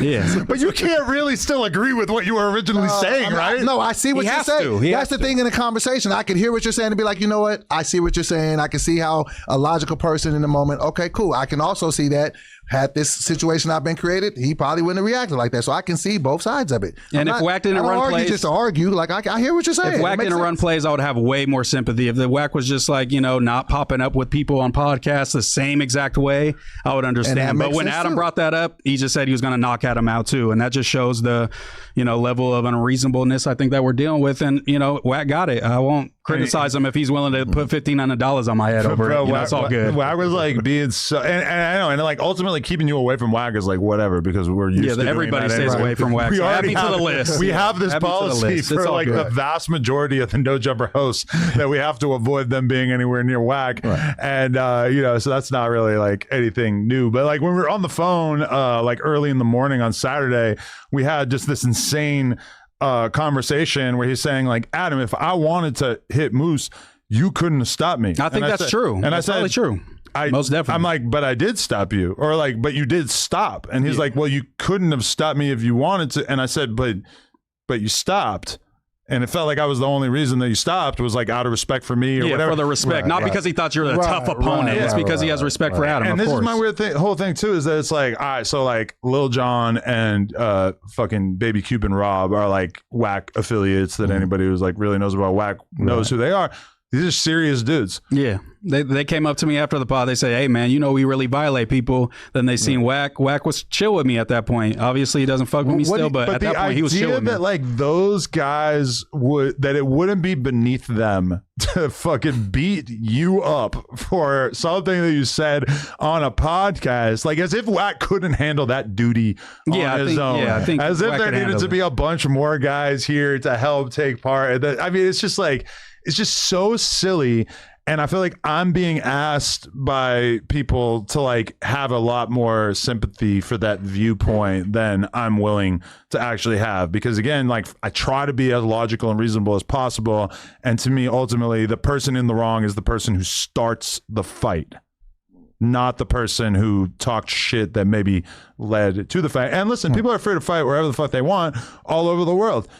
It's just at No Jumper, you're not allowed to fight anybody. And if you do, you're probably never going to be asked back. And with the whole Wack situation, it's like, I guess he didn't actually do it. So it's like, we can't really be like that mad about it. But like, obviously, he came very close in that moment to like, oh, okay, we're never going to do another podcast again because I can't trust you to be in my building. Right. And the more you explain it, like I do see your logic in it, you know what I'm saying? Like, because there are people in the building that do have serious problems with each other, and you didn't perceive this as one of those. So in that sense, I can, cut your little stack. I'm like, yeah, I can see that you didn't think it was gonna go there. You know what I'm saying? But then it shouldn't have. Yeah. But I'm glad it. But one thing I can say, if there is a silver lining, I'm glad that even through all of it, through the whole yelling, through the bottle getting thrown, through all of that, we were able to sit down. We were able to pod. They were able to chop it up afterwards. Yeah, that's why I don't know why he still doesn't like me, because he seemed like we're chill. He shook my hand, That showed growth on everybody's. And my level of trust that the situation was under control was strong enough that I left before the podcast was even over. Exactly. Yeah, and we sat there for another 30, 45 minutes. I was so certain that it was going to be fine that I just left and like went home because I had to go. I forget what I was doing Thursday night. I think it was something with your. And then I just kind of got lectured by Wack for the rest of the pod, which was fine. I could tell that he was not willing. He did not want to debate anymore. He was not on that. I could see the energy that he was bringing. So it was just, diffuse the situation, let Wack get his shit off. I get it, man. That was something that was dope about it. That was something that, like, at the end of it, niggas could sit down as men But he said he still don't want to be around me, so which I don't get because I told him, it's all good, man. I hear you. It's weird how that kind of came together. And now you got another op. No. We're not going to talk about him. We're not going to talk about him. Oh, you don't just a random bum that's trying to get some clout off my name. Is it a Mexican gang member? No, it's a roach, I would say. Oh, that one. Yeah. I don't even know why that happened, but I guess. He is the one that messaged me and told me to not fuck with you. And we were cool before that, which was weird. That's why we're having issues because had no issue with him before that message was sent. Yeah, telling somebody not to hire somebody is crazy work. Yeah, when we're supposed to be cool, and all I've ever done is try to help that fool out. Right. I do that all the time. Yeah, but it's all good. You do that all the time. I mean, here and I got disowned by the No Paperwork Pod. They said I can't come back because I said I got 911 on speed dial. What Instagram account was that posted on? Because I would like to watch it. I think they said it on their pod or. They be doing like I'm not sure. They did it on like sometimes they do kind of the split screen YouTube collab kind of stream off their phones, or it looks like maybe. And they said, I'm not welcome back, which it's all good, There's got to be I mean, these are like prison dudes, so it's like I understand. But when I said I work with the police because all these Mexican fools are tripping on me, was me saying, if you're willing to kill me over a podcast opinion, yes, I will call the police. That was the extent in which I work with the police. I have actually never called the police in my life, believe it or not, guys, but at this point in my life at 31, I'm not willing to die over a podcast opinion. So if you're willing to take it to that over me just having an opinion on a podcast, yes, I have to employ the police because I'm not sliding on people that are stealing my car like Doughboys, with Spody. It's like, I'm not, if somebody harms my mama, I'm not going to slide around the hood looking for him. You know what I mean? It's just like at this point in my life, I'm past it's that. important to let everybody know that you will call the cops, like from my perspective as well, because it's like, that kind of stops a lot of street dudes in their tracks when they realize like, oh, this guy is going to like, think about the Pooh Shiesty and Gucci thing. Pooh Shiesty would not have done that to Gucci if he thought that Gucci was going to talk to the cops. The fact that he did, I understand, was very, very upsetting to Pooh Shiesty. But like, if Gucci, Gucci has something to lose by saying that he would call the cops. I have nothing to lose because I'm not a proclaimed gang member. So I make it clear all the time, like, yeah, if you pull up on me, then I'm going to do what I have to do. But then I'm also going to tell the cops every single thing that I know about the situation. And I have absolutely no shame about that. And I have absolutely nothing against the police at all. Right. If anything, I think that they are criminally underfunded and there should be more cops on the street. Yeah. Oh, maybe you might be a little too left. Yeah. I don't know about that. I won't get that far, but shout out to the police, the good police officers out there, man, protecting the streets. If man, we were to comb through your internet history, would we find any abolish the police messages? No, I was never on the abolish the police. And more like maybe retraining them, some stuff, maybe some psychiatric evaluations here and there. But I was never on the abolish the police shit. That's not me. Interesting. But when you said 911 on speed dial, that was like my last little. I had to get that. I knew that this was the moment. It's like this is the time. It's like at the end of the day, I'm a content creator. You know, I'm at No Jumper. I'm trying to be Rookie of the Year. That was the last time where it's like if I say anything that's kind of funny style after this, he might actually sock me. So I got to get this bar off real quick, and that's kind of the highlight of the clip. And I'll say this on camera because I said this to you off camera, so I don't want you to think I'm one of them fake dudes. I respect you for showing up. Like, that took some balls. Yeah, I showed up by myself. I was on bullshit. I was showing up with a bunch of Mexicans. Like, he thinks I roll around. So but everybody wouldn't have done that. So I show up by myself, man, to talk to the guy. But it went south, so it's all good. It happens. We did it. I mean, ultimately, nobody was harmed. Nobody was harmed. One of the camera stands. I caught a water bottle, half full water bottle. Did it hurt? Did the bottle hurt? It was to the arm. Adrenaline was kind of rushing, so I didn't really feel it. Sent you to the forearm. Yeah, it's all good. I'll take it for 1.4 million views. I'm just like counting this the universe, God, and everything that the other guys weren't there when that happened. Because I think if the other two guys were there when that happened, I think that would have been a different situation. I think they would have been respectful of my building as well, especially given the fact that like obviously they just weren't needed in any way. There was no threat. Right. There was just no reason for Wack to lash out the way that he did. It was just very outrageous, if you ask me, but whatever. All right. I'm not going to get into what I've seen the overall opinion of the people be, but yeah, I would say it's like 70% Wack was tripping, 30% Moose got marked out, which is fine. I'll take it. I'll take the percentages. You got to take the love. I don't really understand what like BFD's anti-Moose standpoint is on this. It's like, that because they got tied up in there's like some kind of anti-no paperwork pod reactors, from other gangs and stuff that were making videos like, oh, look at this guy that goes on No Paperwork Pod saying he works with the police, and they fell into that trap. But all I did was ever, shine light on No Paperwork Pod and shot the BFD interview to Adam, which he probably would have never done before. So, I mean, am I tripping off that? Shout out to those guys. Best of luck to them. But it's like, man, it's like I made them look good, not the other way around. For sure. Okay, so this is the main topic that I feel like is worth our oxygen today, which is the slow, I don't want to call it destruction, but the slow impending, I don't want to say downfall. Vlad TV has been going through some growing pains. I think everybody's familiar with the situation with Boosie at this point, where Boosie basically asked him to adjust his pay from $25,000 to $35,000. Wack or Vlad's attitude is basically that he was making about $35,000 from the average interview that he would do with Boosie. His response was, I can't give you $35,000 because that's going to basically mean that I'm breaking even on interviewing Boosie.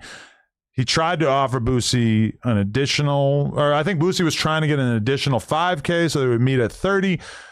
Vlad basically said, bro, like, if you're just going to nickel and dime me and try to get every last dollar out of me to the point where I'm not really like earning a satisfactory rate, then I'm just going to have to say no thanks, especially when you consider that Vlad was doing all of these in person. So he'd have to actually fly all the way out to Atlanta, get hotels, etc. That's like many thousands of dollars of additional expenses and whatnot. So Vlad at first was being very, very polite about it. As time has gone by, you're starting to kind of see Boosie getting a little bit more offended by the tone that Vlad has been taking with it, especially like, I don't need you kind of tone. Right. Yeah, Vlad has like just continued to talk about it at length, and it seems like Boosie doesn't really appreciate that at a certain point. Now, I haven't actually got a chance to watch it yet, but I want to. Boosie put out an entire interview on Patreon. Yeah. Now there are no clips that have actually made their way to his YouTube channel yet, but we have seen the scenario that Vlad oftentimes tries to avoid, in which nearly every notable moment from the Boosie Patreon has now made its way to the Instagram accounts and the Twitter accounts. Where they already ripped it. All the rippers ripped it. Exactly. And so what Vlad quite often does, because he's had to deal with this so many times over the years, is basically like, if he has, let's say there's 30 clips from the Boosie interview, let's say the first 4 are really, really viral, things that he knows will spread aggressively on different pages or whatever, he won't put it out for members. He'll drop those 4 clips, then he'll put out the whole thing for members, and that way he's able, because he knows those people will just rip it and then take all the traffic. And also, if you've ever watched a Vlad interview in which he kind of like awkwardly like goes right into like the most viral, there's no, quite often there's no small talk, because right to the thing. We got to get to the clips that I'm going to get out first. Right. Otherwise, this is weird. So that's been going on. I haven't actually watched it yet. There is one clip that a lot of people were saying like Vlad would have edited this out, and it's basically Boosie describing how in an upcoming movie of his there's a rape scene, and it sounded like it's him doing the alleged R wording. Boosie. All right, now I got to play it for you guys. You got to hear Boosie talk about it because it's kind of awkward. Yeah, I saw the Vlad tweet about the Patreon interview, and he's like, Boosie's running into all the same stuff I've ran into. He's got to, start focusing on dropping fire content for years and years to build up a fan base. So he was definitely going in on Boosie lately. And let's also point out before we even watch this, as much as I would assume that the allegations are not true, Boosie did have a girl come out a couple of weeks ago and basically say that Boosie R-worded her. Oh, I did see that, yeah. When she was very young. We haven't really heard any updates on that situation. He denounced it, and then it just kind of went away. Right, Boosie claims that he is actually like suing her. But either way, Boosie sort of explains this movie scene here. And to say that this is awkward is probably an understatement. But let's check this out. In there that might get a lot, well, will get a lot. I got like a rape scene in there. Boosie, you got a rape? The music. Hold on, let me explain it. before I fuck up. It's not really a rape scene. It's like my best friend fucking my wife. And so I'ma go put something in his wife drink. Or his fiance drink. And she gonna pass out and I'ma, wouldn't say rape. Absolutely. I'm gonna have sexy lingerie. I'm gonna put her lingerie on her. You know, kiss on her body soft. You know, but she gonna be out. But it's like sexual. Like, I wouldn't call it. It's not aggravated. I wouldn't call it aggravated. I would call it a sexual misdemeanor. Something like that. A sexual misdemeanor. Sexual misdemeanor. Yeah, because it's not that kind of rape. It's like a, you know, whimsical body, putting her stuff on. So I wouldn't call it it's like a sexual misdemeanor. So, for the record, Right. if you put something in a woman's drink that makes her pass out, for sure that's rape. Non-consensual, absolutely. And for sure, if you dress her up in a nice dress, I don't even think this needs to be said, but for sure that is rape. Yeah. Mm-hmm. Now, I know Boosie's talking about something that his character in the movie does, but it does kind of stand out that maybe Vlad had been keeping the Boosie train on the tracks Right, for sure, right. in a way that we were sort of like undervaluing, because now he's on his own platform. It seems like they forgot to set a light up, which kind of adds to, obviously the music added a lot. Yeah, like this music like did dark something, energy yeah. to the clip now. But it's just very strange. And the fact that there's absolutely no pushback from the person on the other side of the camera, and for the record, having not seen it in full, who knows, maybe he did push back a little bit. But for sure, I can imagine if Vlad was in the room, that Vlad would have done a whole lot of like, okay, wait, so what? Right. Can you explain? You know, he would have really like Postured it different. he would have pushed to try to get him to make sense in a way that was really lacking. Nah, Yeah, facts. I feel like this whole thing is getting ugly too. One misstep that I think that Vlad did was when he started talking about what the number was that he was paying Boosie. Because I don't know if you've seen this now, but Aries Spears. Well, okay, that- so you're speeding now because we're definitely going to get to my that. bad. Yeah. But yeah, it does seem like Vlad kind of had Boosie like, you know, tiptoeing on the line of like Right. crossing the line, but he was always able to be Reining like, know back. where the line is Yeah. because he's been doing content so long.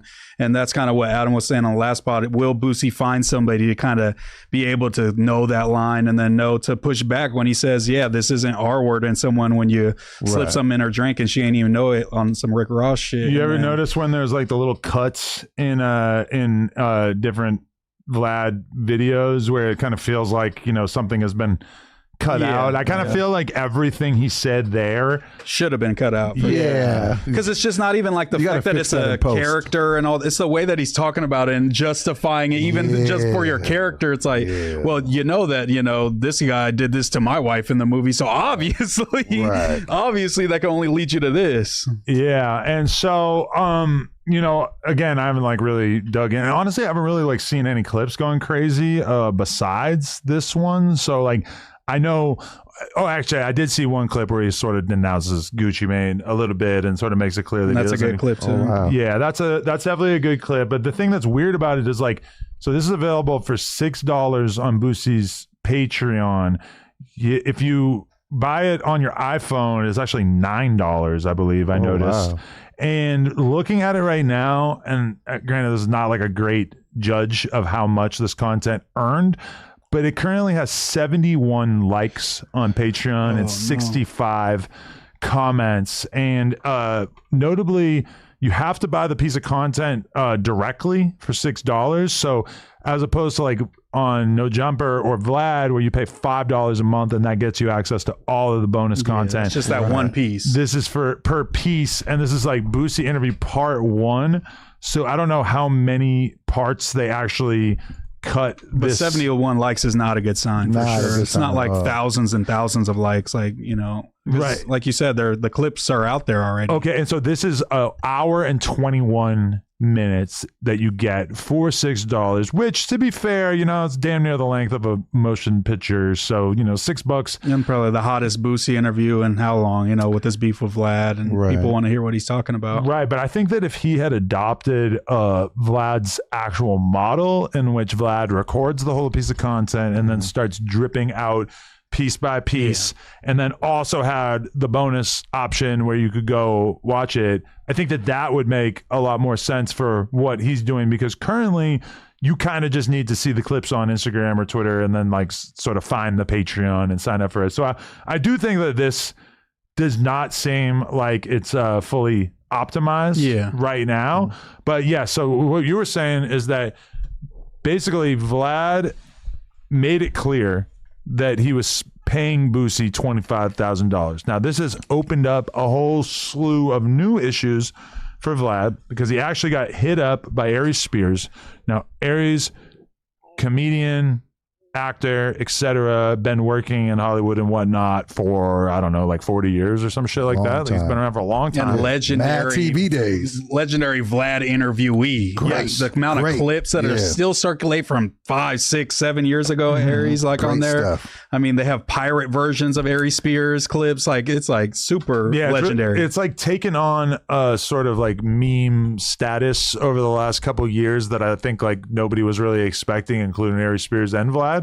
And so, their partnership, and I watched as Vlad kind of manicured and sculpted the relationship with Aries, because I think he saw where Aries could have the same sort of relationship with the audience that Boosie has. Right. The difference being Aries gets a lot less views than Boosie, which is not really hard to fathom. Boosie's basically does Vlad interviews and is extremely popular or whatever. But it's that raw, unapologetic answer. Say whatever he feels. Exactly. And you could talk to Aries Spears about things that you probably couldn't really talk to Boosie about. Yeah, the gay conversation went viral with them talking about Vlad saying something wasn't gay, and Aries is no, you're gay. So basically, as this whole conversation is taking place in the public eye about Boosie, Aries Spears reaches out to Vlad and says, yo, we need to renegotiate. Because apparently, now we know, because Vlad actually put out an hour-long video of him and academics talking about this, is that basically he was paying Aries Spears $1,000, and as the years went by, it got up to $4,000. So he's actually paying him $4,000 roughly once a month to do an interview. And I guess he lives right near Vlad's studio. That's a pretty good deal. Yeah, pretty good. Especially considering that every other and Vlad loves to mention this, but every other podcast that Aries was going on was not paying. All these comedy podcasts, etc., they weren't paying for the him. Strength, right. And so he built up this relationship, and he actually verbalized what the approximate earn from the whole thing would be. And he said that Vlad was basically earning around the same amount. So he might make $4,000, pay Aries Spears $4,000, they would chop up the $8,000. So when Aries reaches out to Vlad and says he wants to renegotiate, Vlad, and I guess they had just had this conversation, and he had just bumped him from $3,000 to $4,000. Vlad goes home, starts looking at his computer, and basically sends over some information to Aries saying, hey, this is how much your episodes have been earning. I don't know what kind of raise you're expecting or whatever, but this is basically, it's not going to be possible for us given how much your episodes have been earning. And he also kind of acknowledged one thing that I had pointed out, which is Boosie was doing Vlad 3 times a year. He probably would have been doing it every month if not for the fact that he was having to spend so much on it. So Vlad was kind of in a situation where he had to wait and let a bunch of really, really good topics accumulate. Then he interviews Boosie and he's able to get all these quick fires all to him. Yeah. And so, but man, I saw Vlad do something that I hadn't seen him do in a long time, which is that he went in on Aries Spears. He said, fuck Aries Spears. He said Aries Spears will never be on the same platform as him again. He said that Aries is overweight, sweaty. He just included these things fat, sweaty bitch. One thing that he communicated that was kind of surprising to me is that Aries, I guess, is a real diva when it comes to doing this content to a certain extent. I've heard that too about podcasts with him. He would bring a towel with him because he has to sort of blot his brow because he would be sweating. And Vlad, when he's explaining this, says, yeah, he's overweight, which is like kind of unnecessary, but he sort of threw that in there. And I guess one time he goes to do the podcast and doesn't have his towel, and he says to the guy working there, "Is like, hey, do y'all have like a towel I could use?" And he tries to hand him a bunch of paper towels, and he's just basically like, "No, Too absolutely good for not." that. Yeah, he's like basically sends him on a mission to go get more, to go get a real towel or whatever. But either way, like I was pretty surprised by this because over the years, I think I've seen Vlad sort of like learn that being egotistical when it comes to doing your podcast and getting interviews and stuff is not really like The best look, for sure. it's Best not strategy. really valuable to you because really like from my perspective, when me and Munchie had our flare up over me, kicking gate, moving his chair. Stop Chair touching me. I was kind of proud of myself because I didn't do the thing that I have often that maybe part of me wanted to do in that moment, which was like go off on him, violate him, talk a bunch of shit, whatever. Instead, I avoided doing that. And, within like 5 days, 6 days, whatever, I was able to sort of resuscitate the relationship because Munchie is somebody that I value doing podcasts with.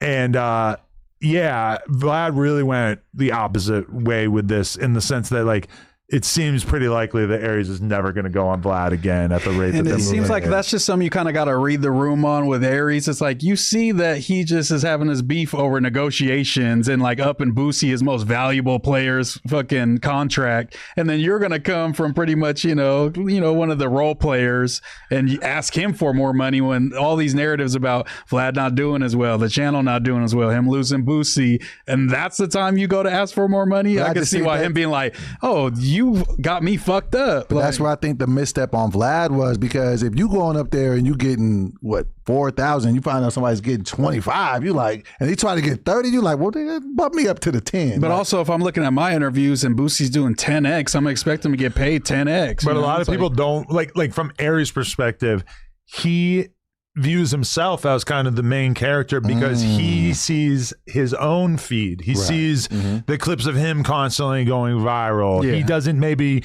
have the algorithm that's necessarily tuned to seeing all these Boosie clips. I know for me personally, I never really ran into the Aries Spears TikTok clips. Like my algorithm, I guess, just operates I in run a into different it way. for sure. I hear people talk about it and I believe them, but I just don't really see it. And that's just how social media is. My girl tells me all the time about stuff that's viral that I don't really know anything about. And vice versa. she would be so stunned by me not knowing about some real trend. And I'm like, I don't see it. But like, she'll like when a new Taylor Swift album drops, she's like, oh, was everybody talking about a No Jumper News? I'm like, I could ask every single person on the You news. couldn't beg us to listen They to that would shit. all let you know that they have not seen anything about it. They don't know that it's out, etc. So I mean, there's so many niches where I and so think- many worlds out where there I think now. this hurts Vlad though, because if Boosie's your top dog, and I think Aries is at least in his top 5 of people who are on there, I would At least assume. reoccurring, very Right. but reoccurring. I guess. Vlad listed out like all the different guests that are repeat guests that do better than Aries, and it was like Wack, it was 6ix9ine, it was Gilbert Arenas, it was like Tony Yayo. Like it kind of says a lot that his pod with Aries Spears is so popular and that it is not probably in the top 10, or maybe it's 10. Because all those people you named are like kind of more currently relevant, and Aries Spears is just entertaining and funny just on his own, even if he's not the most relevant character. And a total kill shot that Vlad sends out during the thing is basically that like Aries' career was like not in a great spot. Yeah, he had yeah. that whole little thing with the kids. Yeah, Oh, I forgot about that. that was bet with the kids Tiffany, and right? the was a weird PDF sketch that they had Yeah, with the kids. Yeah. Tiffany Haddish, I think, was in it. Too. So they were helping each other. A lot. But I mean that's like more recent. He did talk about that, but Even like post Mad TV type of he's vibes. talking about like over the last 10 years, Oh, which okay. I do. He basically said that like Aries hasn't had like a big movie role in like 30 years. No, for sure, yeah. Which I think the last one he said was like Jerry Brown or something. Jerry Maguire. Jerry yeah, Maguire. I've only seen him on Damn, podcasts that for was the in the last 10 90s. years. Yeah, for sure. yeah. Yeah.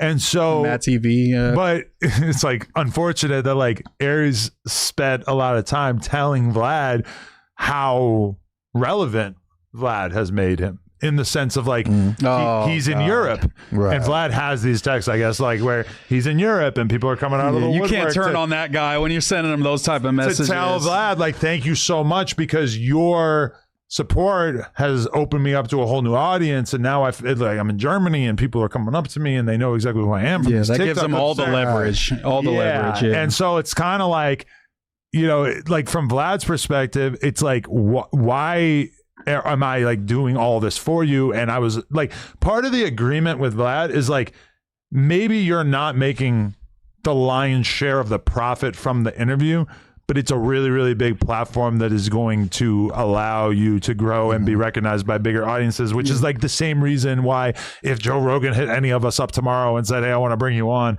we would all I want to say, Fuck yeah. I need 5K, Joe Rogan. yeah, exactly. No, I will but pay like, to go. in the YouTube Literally, space yeah. that we're That's in, how people it'd would be. do Yeah, that. they'd be like, 5K, Joe Rogan, And I'll even come on. Boosie wouldn't go on Shannon Sharp because he's like, no, I do paid interviews. I don't want to, you know, it's just like, It's a very simplified version of, Right. you know, granted, like going on Shannon Sharp, is it really that different of an audience? I mean, probably not. Like when you're on the Breakfast Club and Vlad and all these different platforms, what is Shannon Sharp? Sure. Like I get that. But like ultimately, Aries put out a lot of information to Vlad to make it clear that he considered Vlad responsible for resuscitating his career.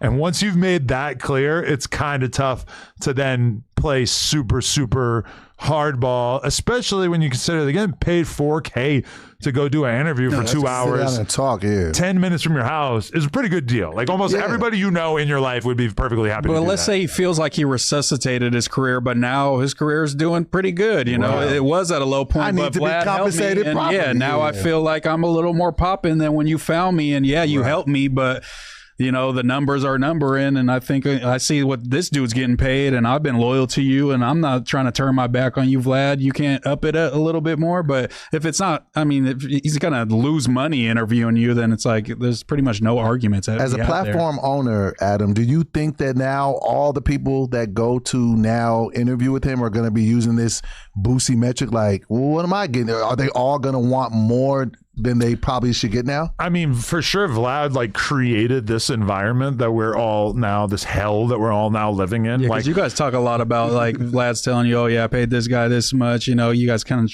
price matching on guests and things like that. But Vlad was the OG of that. we do work together, and there has been times where, you know, somebody asked me for X amount of dollars, and I just said, yo, Vlad, would you pay this guy? And he tells me exactly what it is, and I say to the guy, like, I can't pay you that because I, you know, blah, blah, blah. I already know you got this. I don't really like tell let's them. just say, hey, this is as much as I could pay, and you'll know they'll accept it pretty much. Yeah, yeah. And I mean, I can kind of like look at somebody's interview on Vlad and kind of look at the views and kind of get a general idea of how much I could afford to pay them. Like a you know? ballpark at least. Yeah, if it was like a real coveted interview or anything like that. But I mean, the game is wild right now because like I remember we were in Atlanta maybe like a year and a half ago, and we were like trying to like line up like additional interviews just to make the trip make a little bit more sense. And it's like everybody that we hit up was trying to get paid. And I mean, Vlad was the first person, as he'll gladly tell you, to like really start paying guests. And now as a result, it's kind of like everybody in the game wants to get paid. Now, some people I understand, but like when we're in Atlanta and fucking No Neck Jay was trying to get paid, on one hand, it's like, bruh. You need promotion. Like you need the world to see you. You are not such a big star that it makes sense for us to pay you. But also, I get it because like, how are you really monetizing your existence? Like for somebody like a stand-up comic. Okay, let's say Aries Spears never got paid to do the Vlad pods.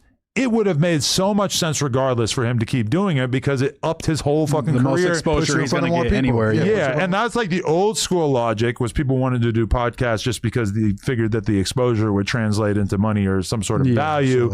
And now as time goes by, you know, and I think Vlad might have said that the first person he paid was Keefy D because it's like, that's the story you need pretty much. You know what it's going to do. That, but then also the fact that like, what is Keefy D doing to monetize his existence? Oh yeah, as an elder. He's like, I don't need exposure over here. Yeah, but he did have a book, so I mean, like, okay, old school mentality would be like, yeah, I'm gonna go on Vlad, and it's gonna help me to move my book. My book's gonna sell. In reality, no. People are going to watch Vlad TV and then they're not going to buy your book. I don't even understand how anybody puts out a book in this day and age because to me, a book is something that you put on the shelf that looks cool because realistically, like. I know myself, I don't really read books anymore. I read a book every once in a while to like remind myself that I still have the ability to read a book. But for the most part, like if you're somebody who's going to watch a 2-hour interview with KVD, you're probably That's not, much more Get everything you need from the book. You're not going to say, "Oh God, like I really want to spend 10 more hours of my life reading this fucking book." Right. Yeah, and I'd be reading books, but I'm not reading the book about KVD being a part of Tupac's killing or whatever. And it these was about. interviews are the bullet points. Let me just get the bullet exactly. points. It's like Vlad, probably went through the book and found the best shit, and Good now he's shit that asking I you actually about wanna it. It's hear. like, the rest is just going to be like what you ate for 395, breakfast that morning. Well, but before then you- the really damning thing is like Brandy just put out a book, and for sure, never in a million years would I read Brandy's book, but I like immediately saw every single headline or every notable thing from the book. Yeah, they like, always take all the quotes, post the it best on quotes, Pop Crate, salacious, whatever. every other page, which is like, if I work doing social media for No Jumper and the Brandy book drops, I'm probably going to tell somebody on the fucking team, like, hey, go read the whole Brandy book and like just screenshot anything that is like notable and we'll For just sure. post about it. That's not against the rules, but it definitely like removes any, like my girl bought like the Britney Spears book and I was just like, I already seen like 20 social media posts. Like I can tell you everything in that book. Yeah, we watched the rise in the fall. Like I watched it in real time. In real time. But also, I just saw 20 tweets that were going over like every the interesting best, thing that she right. said in the book, and I don't really think that there's anything that like could really be like lurking Pull you in there in, that yeah. Pop Social Crate media missed. paraphrases the book. You don't got to read it. Yeah, we're I getting know. to the point where you're just going to upload the book to ChatGPT and say, hey, give me the most salacious What do I need to- stories from this. give me the It's gonna need to spit know. out. Like Yeah. imagine if Boosie put out a book right now. It's like that is a decent idea, but like also you've spent the last 10 years doing all these interviews, like letting out every single Exactly. thing. Right. Yeah. What's going to be in this book that we haven't already heard? Yeah, maybe if it's Boosie reading the book to us, chapter by chapter, that could be could something work. that And a lot of them don't have the interesting. gumption to do that Yeah, because exactly, it's so that too.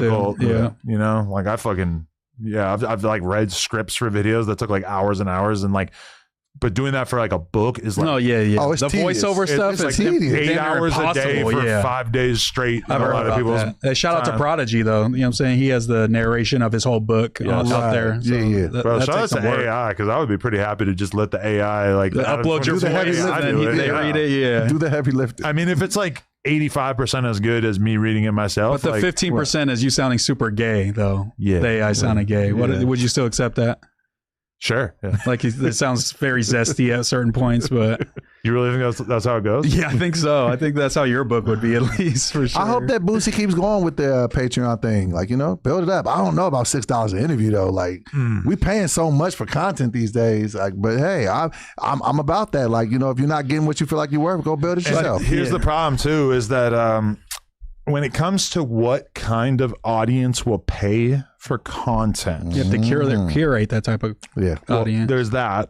But then there's also socioeconomic factors at play here. And part of the reason why, if you put out a book and it's aimed at like, white women in their 40s, they're probably going to buy your book. New if York that's your audience. bestseller. Boosie is a champion to the streets. Right. And they ain't paying for books. Well, I mean, we're talking about the Patreon now, but A lot of them aren't even paying for the exclusive Yeah, Vlad. not paying They're for waiting for the content. clips Yeah. and watching that. a lot of people in the streets. I mean, even like YouTube feels a little antiquated He's to like them the because they're NBA so young used boy to of reels the- and TikTok of the you know? interview game, So when I look at this, and I mean, granted, like it's hard to get social media engagement on Patreon posts, but like 71 likes and 65 comments, like on Joe Budden's Patreon episodes That's that he what I was puts gonna up, bring up. you will see like 3,000 to 4,000 likes with like a couple thousand per comments. post. Right. Which is pretty astonishing. Honestly, like that still blows my mind that But that many curating people that are on his for Patreon. Right. 8 years, that's what you get. It's not like I just Joe Budden jumped on there and everybody was rushing to buy it. He's been pushing that for year after year. And I know like exactly how much money Vlad makes off members. And this is someone who's been grinding away at that feature for 5 years, really pushing people towards his members feature. And it's a cool amount of money, but it definitely ain't what Boosie thinks it is. Yeah. Right. And And that's probably what he's taking into consideration, asking for more. people who pay $5 a month on No Jumper or Vlad are getting early access to like, I don't know, No Jumper. It might be like 20 interviews a month. Yeah, On exactly. Vlad, it might be probably around the same. Like Plus, today, it was like 2 or 3, I think, Right. premiering just today. yeah. So So I mean, I don't know. I really feel like Boosie probably like because of everything that has been said publicly is not going to be able to just stop doing this. Like he's probably just not going to rekindle a relationship with Vlad or. No, I don't think so. I think ego will stop that. That's the unfortunate thing too, is because no matter what they do separately, I don't think they're going to duplicate what they could have did together. Well, I don't believe that. I don't think that whatever Boosie does is going to blow out the water what he was doing with Vlad, and I don't feel like Vlad is going to find. But Vlad, you think Vlad will be better off though, just because he has the system and the and that. But I just think that what they could have done together when they separated, like I just feel like they would have been better together. This is better together. I completely agree. But the problem is that Vlad does 30 to 40 full length YouTube views per month, 30 to 40 million.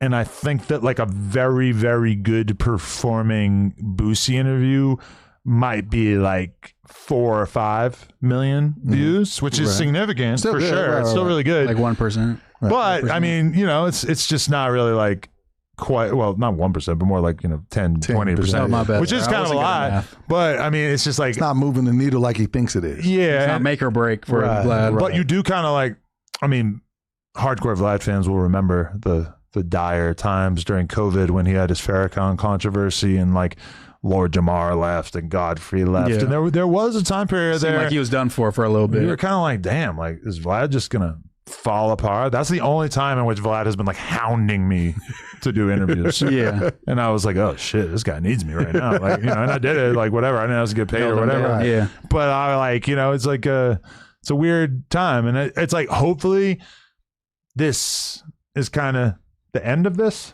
in the sense of like, hopefully there's nobody else on Vlad's platform that's also going to chime in and be like, hey, I need $5,000 more dollars. More money. Yeah. I mean, hopefully for him, it's not like a concurrent thing that ripple effect and just keeps happening. Do you think you agree with Doughboy that was a misstep? He saying the dollar amount and just setting that bar. Yeah. Like for me personally, I find that like talking about money publicly, especially anything that makes you look good, is definitely a mistake because it's just going to cause everybody to have, you know, everybody's just going to push to get more out of you. And I could think of a moment with you on that one podcast, like what was that, a couple of years ago, and they said, definitely how much you make? $1 million a month. Words, and yes. it just lit the streets on fire. Yeah, I remember that. And for the record, I was lying. I was exaggerating.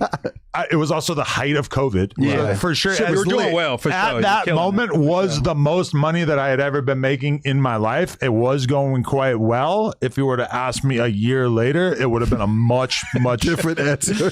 Very different answer a year later. Was that the iced coffee guys? Was that? Yeah. Shout out to them. And you know what I was trying to do with that? And like I planned it out because they like all their YouTube titles at the time were like very clickbaity salation. You know, something. This guy viral. who makes fucking $400,000 a month doing this. Yeah, like that's how financial. That's how they were sucking everybody in. And I'm driving to Vegas and I'm thinking the whole time about how I'm gonna have to like give them something for the title. And I figured, you know what, I'm gonna say this.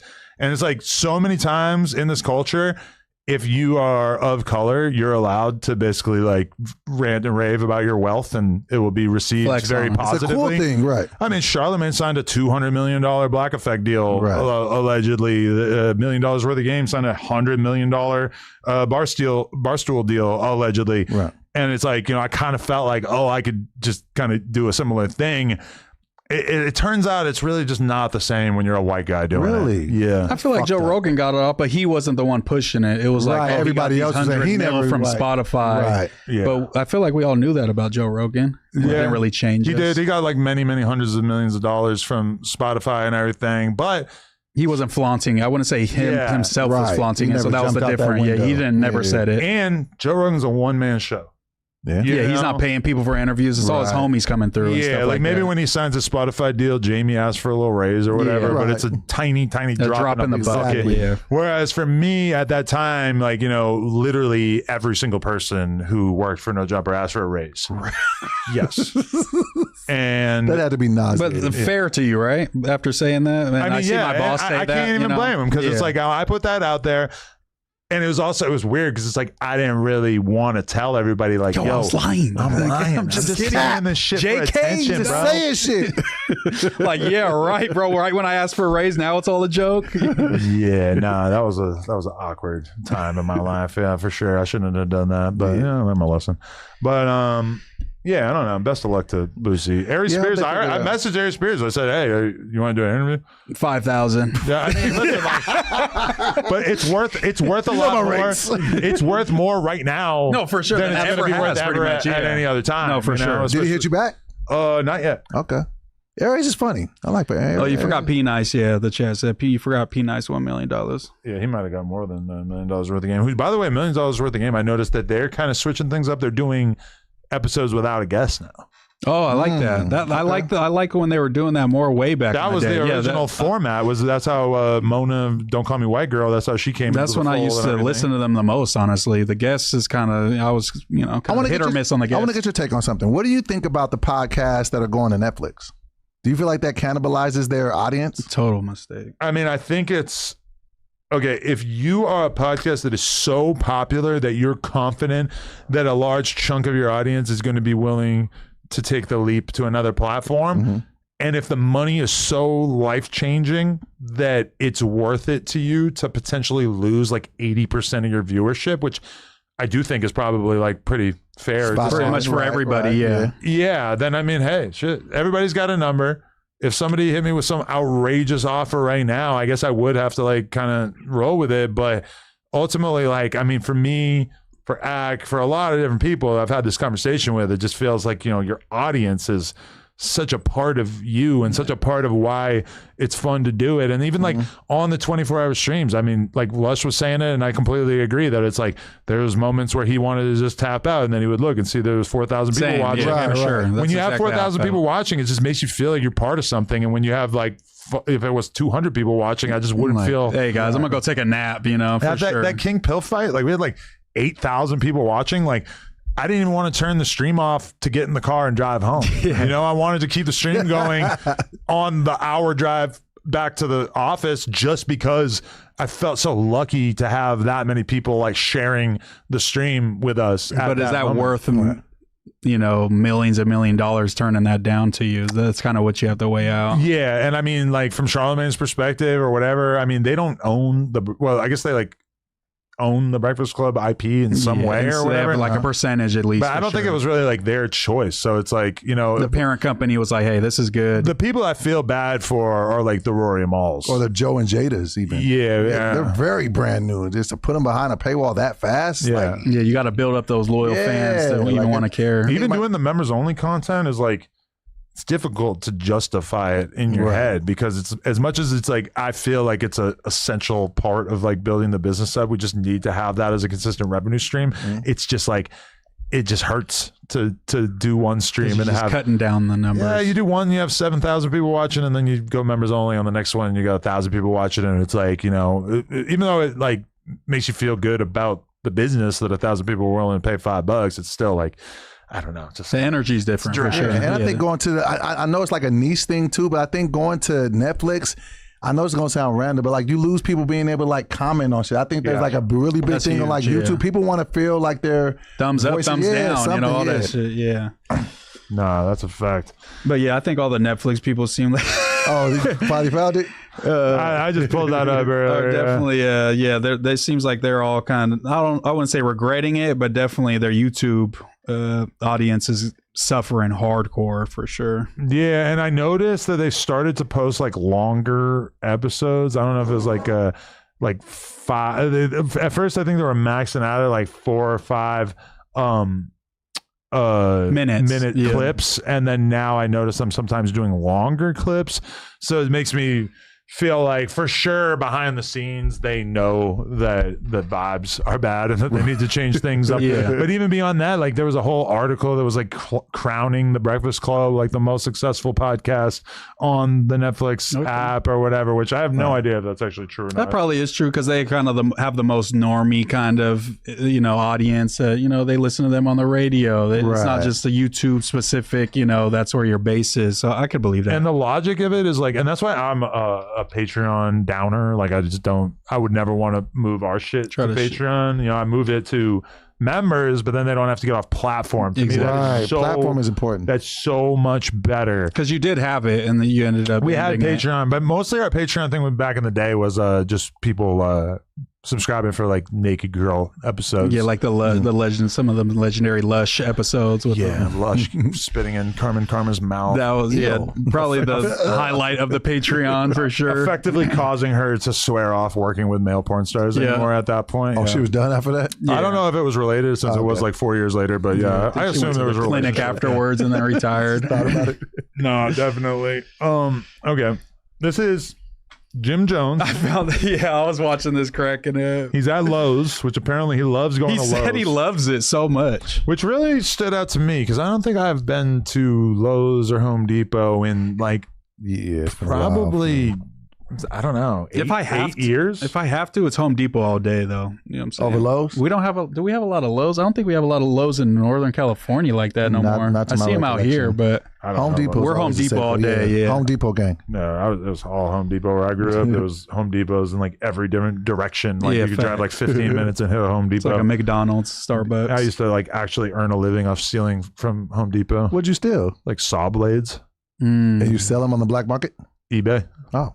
We should fire that back up. Wait, how did you steal these? Like, how would you conceal them? Put them in his pants. Well, but they all had like cardboard around it or whatever, and I would just walk in there. And this is before they got cameras and shit. And I would just take, put like 15 of them in my waistline and just walk out, and then go home and sell them all for like $30, and like that would be all. Like realistically, I could do that like one time, and that would be like all the money I needed for the month.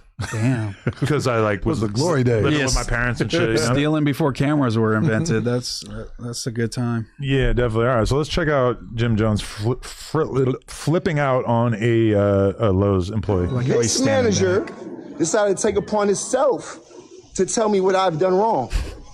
So tell the people that you're mad that I found these locks for $78 because y'all put the wrong price. Y'all put the wrong price. You don't want to look at me now? You just had a lot to say. You don't have nothing to say? You're mad that I found... What's up, dog? How you feeling? They had the price under it, and we know that all stores, when you make a mistake and keep the items under the price, they have to honor it. You came over here while I was having a conversation with a nice black young lady and proceeded to say, oh, if we place our items anywhere, then that's the price, right? That's how you treat a customer at Lowe's? Are you the manager? You said you're the manager, right? So instead of de-escalating the situation, you added fuel to the fire. You didn't come over here with customer service. You came over here with bad service. Huh? Why? Because I'm a black man trying to do good things? Or what was it? Because I was talking to a black lady. Good things? Huh? You have nothing to say? Well, this is going right to Lowe's. For the record, Lowe's official policy explicitly says that they can refuse to sell you a mispriced item and instead offer it at the correct price or cancel the sale. Damn. Right. Home Depot would never. His assumption there is false. In fact, so he's just wrong. And it's also easy to understand why, because literally anyone could walk into Lowe's and take the sticker off a pack of Skittles and put it on a friggin' $400 light. Yeah. And be like, hey, $4. Yeah, which I know a lot of people who made a lot of money throughout their lives by doing this exact scam that we're describing, which is basically like taking an item and then just like switching the price. But yeah. Right to Lowe's. I hope that you got your job right. What's up, brother? How you feeling? What's going on, brother? Jim Jones got early dementia. Oh, shit. Got the police call. Because they made the wrong price on their stuff. He was on speed dial. Okay.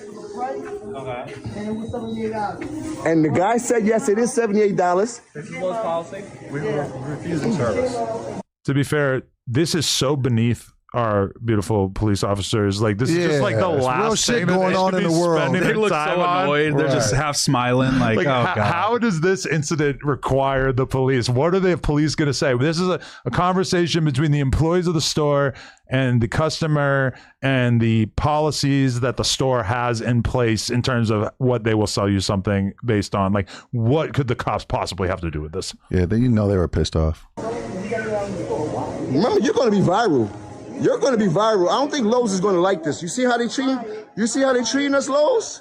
You're going to be viral in the morning. You're going to be viral is the lamest thing you could say when filming somebody in public. It's kind of true. Lowe's. My name is Joseph Jones. Joseph Jones. That's not his real name, is it?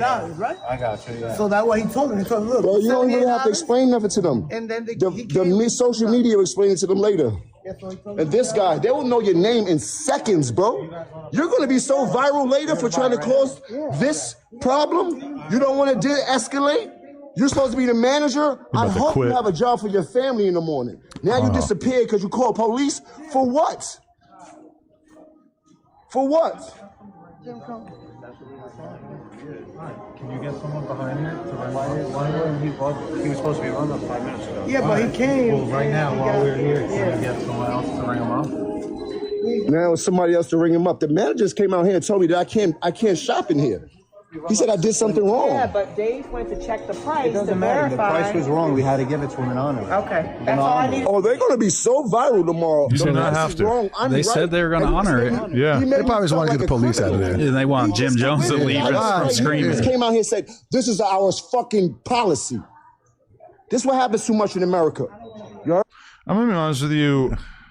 I just could never imagine communicating with the employees at a store in this way, no matter what. There's literally nothing that the employees at a store in a shopping plaza right by the mall that they could ever possibly do that would make me get that out of pocket and that loud. Like, I just don't understand how you could ever really rise to that occasion. But Jim Jones, he didn't catch it on camera, but he was saying the dude was being rude as fuck to him before, that he cut the camera on. That's kind of what prompted him to do that. So I feel like you're pretty quick to kind of snap at somebody if they're being rude as fuck to you, if you feel like it's kind of for no reason. I feel like you could kind of catch an attitude with the Lowe's guy. Maybe, but there's also really no part of me that's going to want to make a short film and that part, send it out to the world. Viral. Let's get the police here via Instagram reel. Like I don't think I've ever gotten loud with any employee at any store ever like this.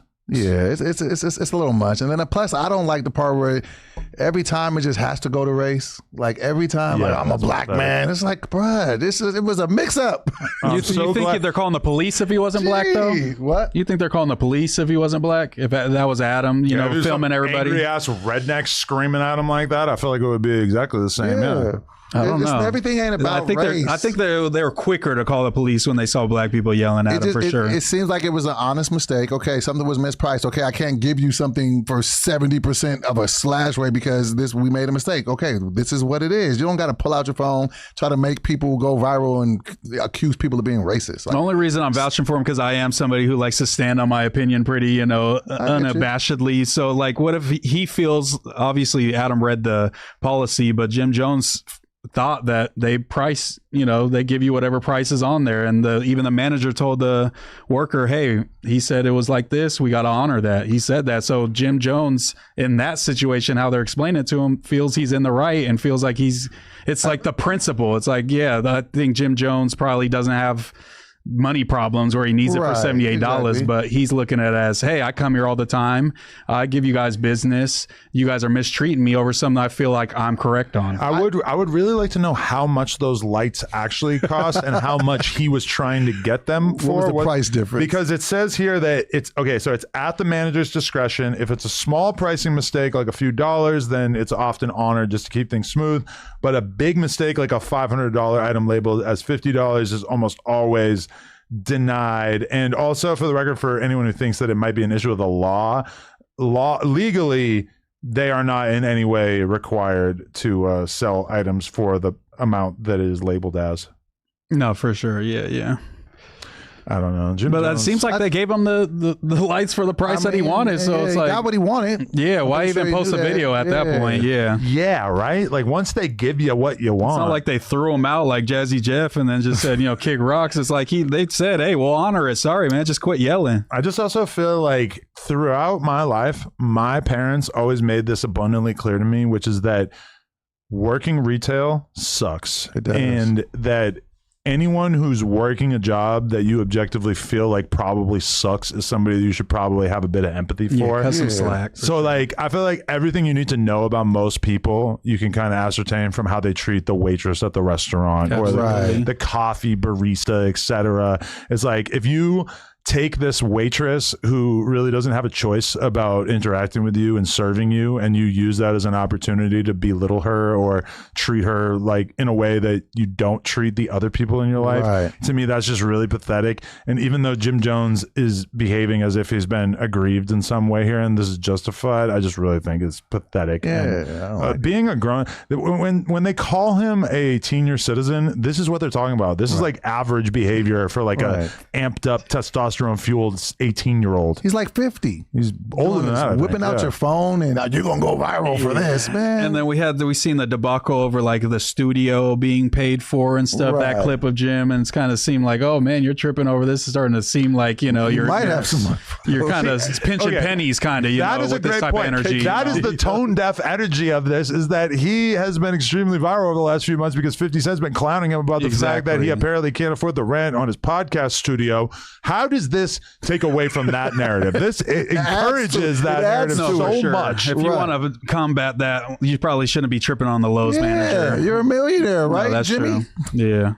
Insane. Yeah, maybe he's not. So that's why he needs the lights for cheaper. As soon as I seen Jim Jones working out at 24-hour fitness, I was like, okay, something ain't adding up here. Something's off the rail. They got good deals usually, man. Yeah. They call you a lot if you sign that until you sign that. Yeah, and it's probably like right around the corner. It's convenient to get to or whatever. I just know for me personally, being a lot less famous than Jim Jones, like, no way. I don't really want to go to the 24-hour fitness, bro. Like, I'm a public figure. If I'm in that environment, I'm going to have to talk to way too many fucking random people. Yeah, at least got to get like an Equinox or something. Yeah, ever since I at least get Equinox money. Look at the 6ix9ine situation. Yeah, that's what stop anybody from working out a regular ass gym as a clouded up person. I am still to this day confused about why 6ix9ine did not have his own treadmill in his home. Yeah, because he was doing well even at that time. You know, it's not like he was that down bad. It's like the biggest house you ever seen in your life, and the fucking treadmill's like $2,000 or some shit. Like, I don't really understand that part. There's a lake, but no treadmill. Toilet, no treadmill. Yeah. Get your priorities wrong. There's a gazebo on a lake, but no treadmill. But I guess 6ix9ine is like, well, you know, he's been out for a little bit. Before he got out, they were really trying to line up interview content. You know, they're trying to get me to fucking fly out and like do an interview with him like the moment that he got out and everything like that. And I don't know. I know Vlad is like going there to do another interview, but well, I mean, all the snitch topics are really.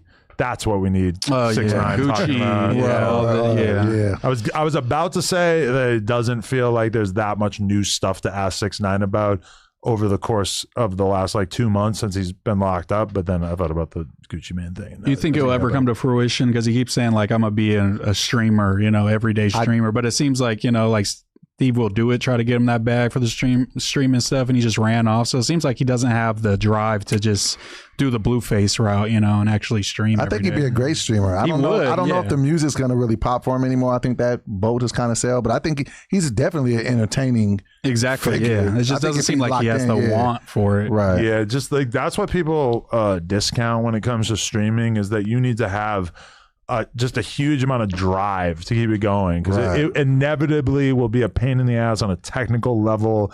As a normal person, you get tired throughout the day. You want a little downtime. You want to chill. It's like if you really want to be a streamer, that's just not really like stuff that you can afford. I was actually like reading an article about a woman who does like IRL streaming of everything that she does every day. She's got the tripod, she's got the camera, she's got the backpack, and she is just literally every moment of the day streaming her life, and she's got TTS on all day every day, so she's just kind of getting $5 at a time over and over. And just the idea of doing that every single day. That has to be a mental illness. Exhausting. That has to be a mental, like that has to be diagnosed, I feel like, at a certain point. What was that one show they did back in the day where they watched the guy all the time in his house? Truman Show. Yeah. That's like that. That just seems like overkill. But then at least she's in on it. But then there is a part of me that feels like, oh, you know, I could do that. I could be live every minute of every day. And somehow those like $5 donations would just like amp me up. Like the hit of dopamine every time. Bing, bing. Yeah, it just keeps you running. I've always wanted to own a corner store. And just bodega? stream it? Yeah. Well, not even to stream it, but it just feels like, I feel like when I see those guys working on the corner store and just making $5 at a time, bang, bang, like that just does something to my brain of just like wanting to just make money in extremely small increments over and over and over. It's kind of like your poker thing too. Especially the cash. Yeah, there's some weird similarity to that. Yeah. Especially the cash only spots, so you know they ain't reporting none of that shit. They just getting that. Yeah, it's going into the old ass register. Let's go into a brown paper bag. They pocketed it right at the end of the night. Definitely. All right, so what are we gonna do differently for next week's episode? I think we have to like work on our topics throughout the week and hopefully watch some. I have a suggestion. Stuff. Yes, we listen to at least one musical project and watch at least one piece of content that we can discuss. Yeah, like a movie show, sure. whatever it is. Right. What albums are coming out Thursday night? I'm just gonna leave it at that. We'll see if they. I guess my chat knows me well enough to know that I'm primarily thinking hip hop. You know why I'm here. Oh, Ken Carson. Oh, I did see that. Yeah, Is that a rapper? Yeah. Okay. I mean, it's like from the Playboy Cardi kind of camp. Yeah. Nice. Okay. Yeah. Historically, I have not been a huge fan of his output, and I have had a lot of people try to tell me that he is really amazing, and then I listen to it and I don't really get it. But I'm certainly open to that. And Ken then Carson. Okay. I like Destroy Lonely, I think, a little I'll more listen than to Ken it. Carson. Have you? Well, I'll check it out. Maybe I'm conflating the two. Maybe I'm thinking of Destroy Lonely. But either way, like Thames. Have you ever listened to her? I love Tim's. Yeah, You Tim's do? is dope. Yeah, I haven't listened to it, but I heard Vlad like ranting and raving about Yeah. how great this person is. very good singer. Yeah, I mean, there's a few rumored ones. Like I don't really. Tim's is definitely not your vibe. It's very R&B vibes. Sing songy. Yeah. But he says she's like up there with who? Lauryn Hill. Yeah. I was like, ooh. I don't know about all that, but she makes really Stress good music. before you reach. She makes really good music though, Has for she sure. She has done interviews. And she's fine as hell. For Shout me, out it's to like I Tim's. have to watch like an interview to like understand the music, right? Maybe. Maybe I'll watch her on Breakfast Club. If I'm gonna listen to her album, I have to watch her. Yeah, I've never watched any of her interviews. And should but we watch I the like her. Michael? And should we watch the Michael Jackson movie? I know Or is it'll it be a too week late? late. Or would it be too late? Will it be stale Well, next week? I'm very in favor of that. Let's I'm do with that. it. Yeah, okay. yeah. Okay. I'm with it. Yeah, we definitely got to see the Michael Jackson movie, even though we'll be a little late. Yeah. All right. Yeah, Okay, and the so- Nine Vicious album is one that we didn't get around to, but I think that would be pretty interesting. Yeah, I saw that he got like a Illuminati tattoo on him, and everybody was getting on him. He also has a cheetah print tattoo on his shoder. I'm like, man, and baby hair slicked down. I'm like, man, these a new lot rappers going are just on. getting zestier and A zestier. lot of suggestions that well, I don't know if he's like actually zesty or if he's just kind of hamming it up. Yeah, he like wears weave sometime and shit. So I think he's just kind of young thuggish, little Uzi-ish, where they kind of have that side of them, but they still are like thugs and shit, you know? Oh, I forgot the best detail that Vlad gave in that whole little thing about Aries. What? Ready? He required a makeup artist to meet him at Vlad for every single interview so that she could make him look presentable. Get the stuff from because he got the bags under his eyes. But he comes from Matt TV, so he's probably just like, man, I look the for a best when I was on there, that's, you know? That's extra. That's I've done throughout my life. I've done a handful of different shows where they put makeup on you, and it's always just a little bit to like. It's always the bags in the eyes, and right. like just Don't want you to look run down. make your skin look like a little bit smoother. And then I see myself on camera, and I'm like, oh fuck, should I be doing that every day? Yeah, because it'll have you popping. Because they did that with us on Wild 'N Out. Now, at first, I was like, no, I don't need no makeup. Then they make you put it on, and you see yourself, you're like, I like it. Yeah, because I mean, like, Well, Doughboy was just like, Adam, not doing the Monday show until you get a fucking makeup artist on here. she tunes us all up.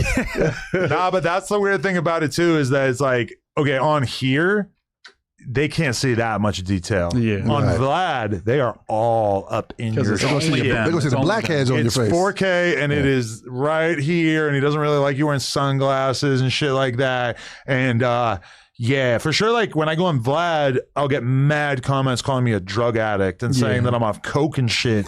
And then I don't see those Which same is correct. comments on here. They don't see it all. Because you can't really see the details in my face. Right. So much. And it's funny that you said the thing about Aries needing a towel, because Mikey walked up to me and Dobie when we got here and was like, do you guys consider yourself keep a towel with you, fat? a towel and with we you, were both fat. like, maybe at one point, but I at this was. current point in our 450 life, though needed it. Yeah, for sure. I couldn't go on stage because when I would go on stage to perform, I would sweat. And Yeah.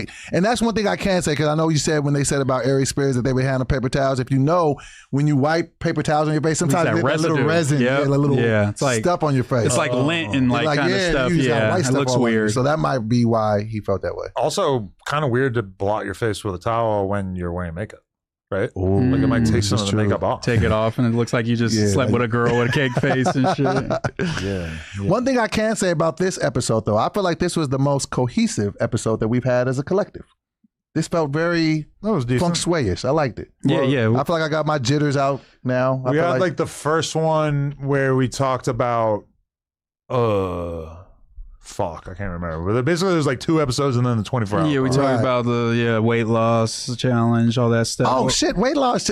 Are we keeping up? Oh man, you've been eating the bread all weekend. It's weird what because did you like eat this weekend? I'm back at square one at least. I'm at 256, 257. Yeah, I weighed myself this morning and I was the exact same weight that I was when we started. I think I put on at least 3 or 4 from last week. I mean, the 24-hour streams. I mean, it's just there's no way you could stay on a diet. Wings, tacos. Yeah, one thing I've like really noticed and I believe about myself is that I don't really believe that I have it in me to be faced with a bunch of delicious food and to not eat it. There's like 6 boxes of donuts, 10 pizzas. It's like, what is this? Okay, I did okay with that because it was just it looks like whatever. Yeah, you know, no, there's like a real. bunch of donuts out there for the whole 24 hour The pizza is stream. what got me. Yeah, but then I ate like, a thing of wings and it made me feel like such a fat ass because I'm looking at everybody else, and this is before both of you guys got there, but like I'm looking at everybody else when they bring out all the wings. I'm eating every last wing and I'm not waiting for them to cool down. I'm eating it while it's still so Blow hot. it off in your mouth. Yes. Like when the smoke's coming off of them after you bite And then it. I eat every single fry in the box. And then I eat leftover wings from Crip Mag and like the other person sitting next to me. And it's like, I'm looking at some of the other people and it's like, even Crip Mag is like, he eats like 3 wings. Right. And then maybe 20 minutes later, he eats 1 more wing. Everybody's being 20 minutes later, classy he eats about it. another wing. Like, he's just not, like, I have this mentality, and this is really like what I need to defeat, which is that it's like, I am going to starve if I don't eat right now. No, for sure. And I I'm gonna can't get that out of my head. I'm going to get really grumpy. That's what I'm worried about. It's like, I need something because And then don't let it be good because then you just got to keep going. And I can use food to justify everything, where I look at the food, I'm on a podcast, and I think, that's podcast fuel. If I eat all that, I'm that gonna is pod energy, my ass off. and I will use that energy to continue on the podcast, even though realistically at that moment I had already eaten the required calories. Yeah, that for would the have day. kept you going. I did not need any more calories, and yeah, I'm kind of doing something that like requires more energy because we're on a 24-hour stream. But it's like I don't need like 1,000 I was extra about to calories. say, yeah, how many is it, to justify? And them for sure. calories add up quick. They had bagels out there. Oh, yeah. Hey, 2 of them. Yeah, I ate With a the cream bagel. cheese. Yeah, I ordered McDonald's and they just didn't get my order right, so I was just like, "Fuck this," and I just ate a bagel too. I'm not gonna lie. But sometimes I surprise myself. Like, on Sunday after that, I ate a burrito in the morning, and then I didn't eat for like 8 hours, and then my girl made chicken and rice, and so I was like, okay. Back to square one. I was probably a good solid amount of calories if I had to guess for me for the day. Right. I don't know. I've been eating like pretty good all day, so I gotta like seize upon it. But then it's like, I know I'm gonna have to go out to eat. Like even Friday, if I'm gonna go to the movies with my girl, we're gonna go out to eat before, and I just know that It's gonna be bad. You're not gonna take the picture of the menu and send it to ChatGPT and say, ain't "Give me doing the that? Asking them what most it is. healthy." Maybe that is the thing that I need to swear to make that your myself. rule, yeah. But then this is the other thing. All right, like just say I do that. Say I get the salmon with the vegetables, but like my wife doesn't have the same problems as me. So say she orders the pasta. This is what happened like the last time we went out to eat. She orders the pasta, and it's like she eats 1 spoonful, like a large spoonful of the pasta. And then I eat like the other 6 spoonfuls. On economic principle alone, you can't let the food waste. I know, but if you really want to like get in shape, you have to be willing to do that You because have food to. is very cheap. At least not at this restaurant probably, but like sometimes In general, yeah. Right. yeah, you have to be willing to like just forego that. And that's why the more I think about it, the more I'm like, oh, you're probably not going to really be in the kind of shape that you'd like to be unless you go GLP-1 on them. How about this? Next Monday will be the 4-week marker, which will be the 33% weight. Okay, let's lock in this week, and let's just all commit to 2 pounds.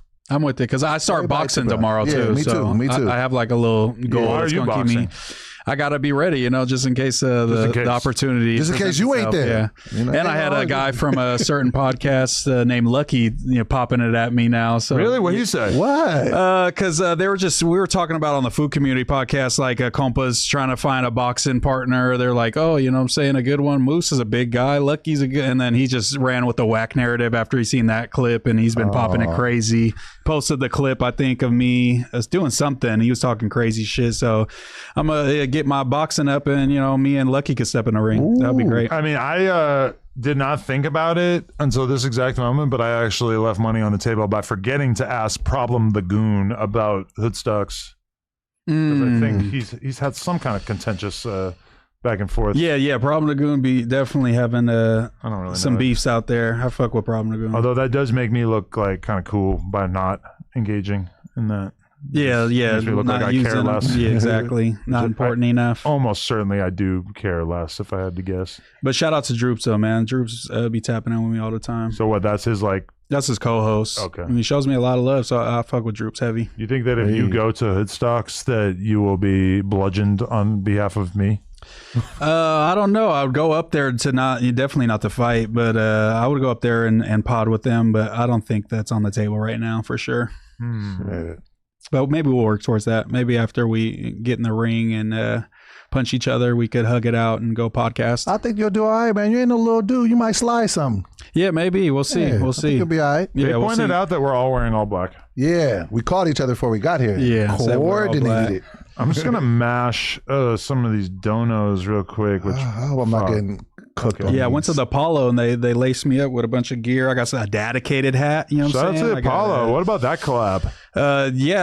Definitely. I talked to Mac Wop. He said he would be down to come back up here one of these days and stuff. So, but it would be crazy if we did like a combo pod with like them and us, and it would be especially crazy if we streamed it on like their Twitch and our YouTube at the same time. Now you're cooking with They gas. stream on Twitch first, right? no, they stream on YouTube. Oh, okay. Mac does like certain streams on Twitch, but that's usually like the Mac streams. When it's Apollo, it's always on YouTube Live. I still have kind of like cold feet to ask Rios to do an episode.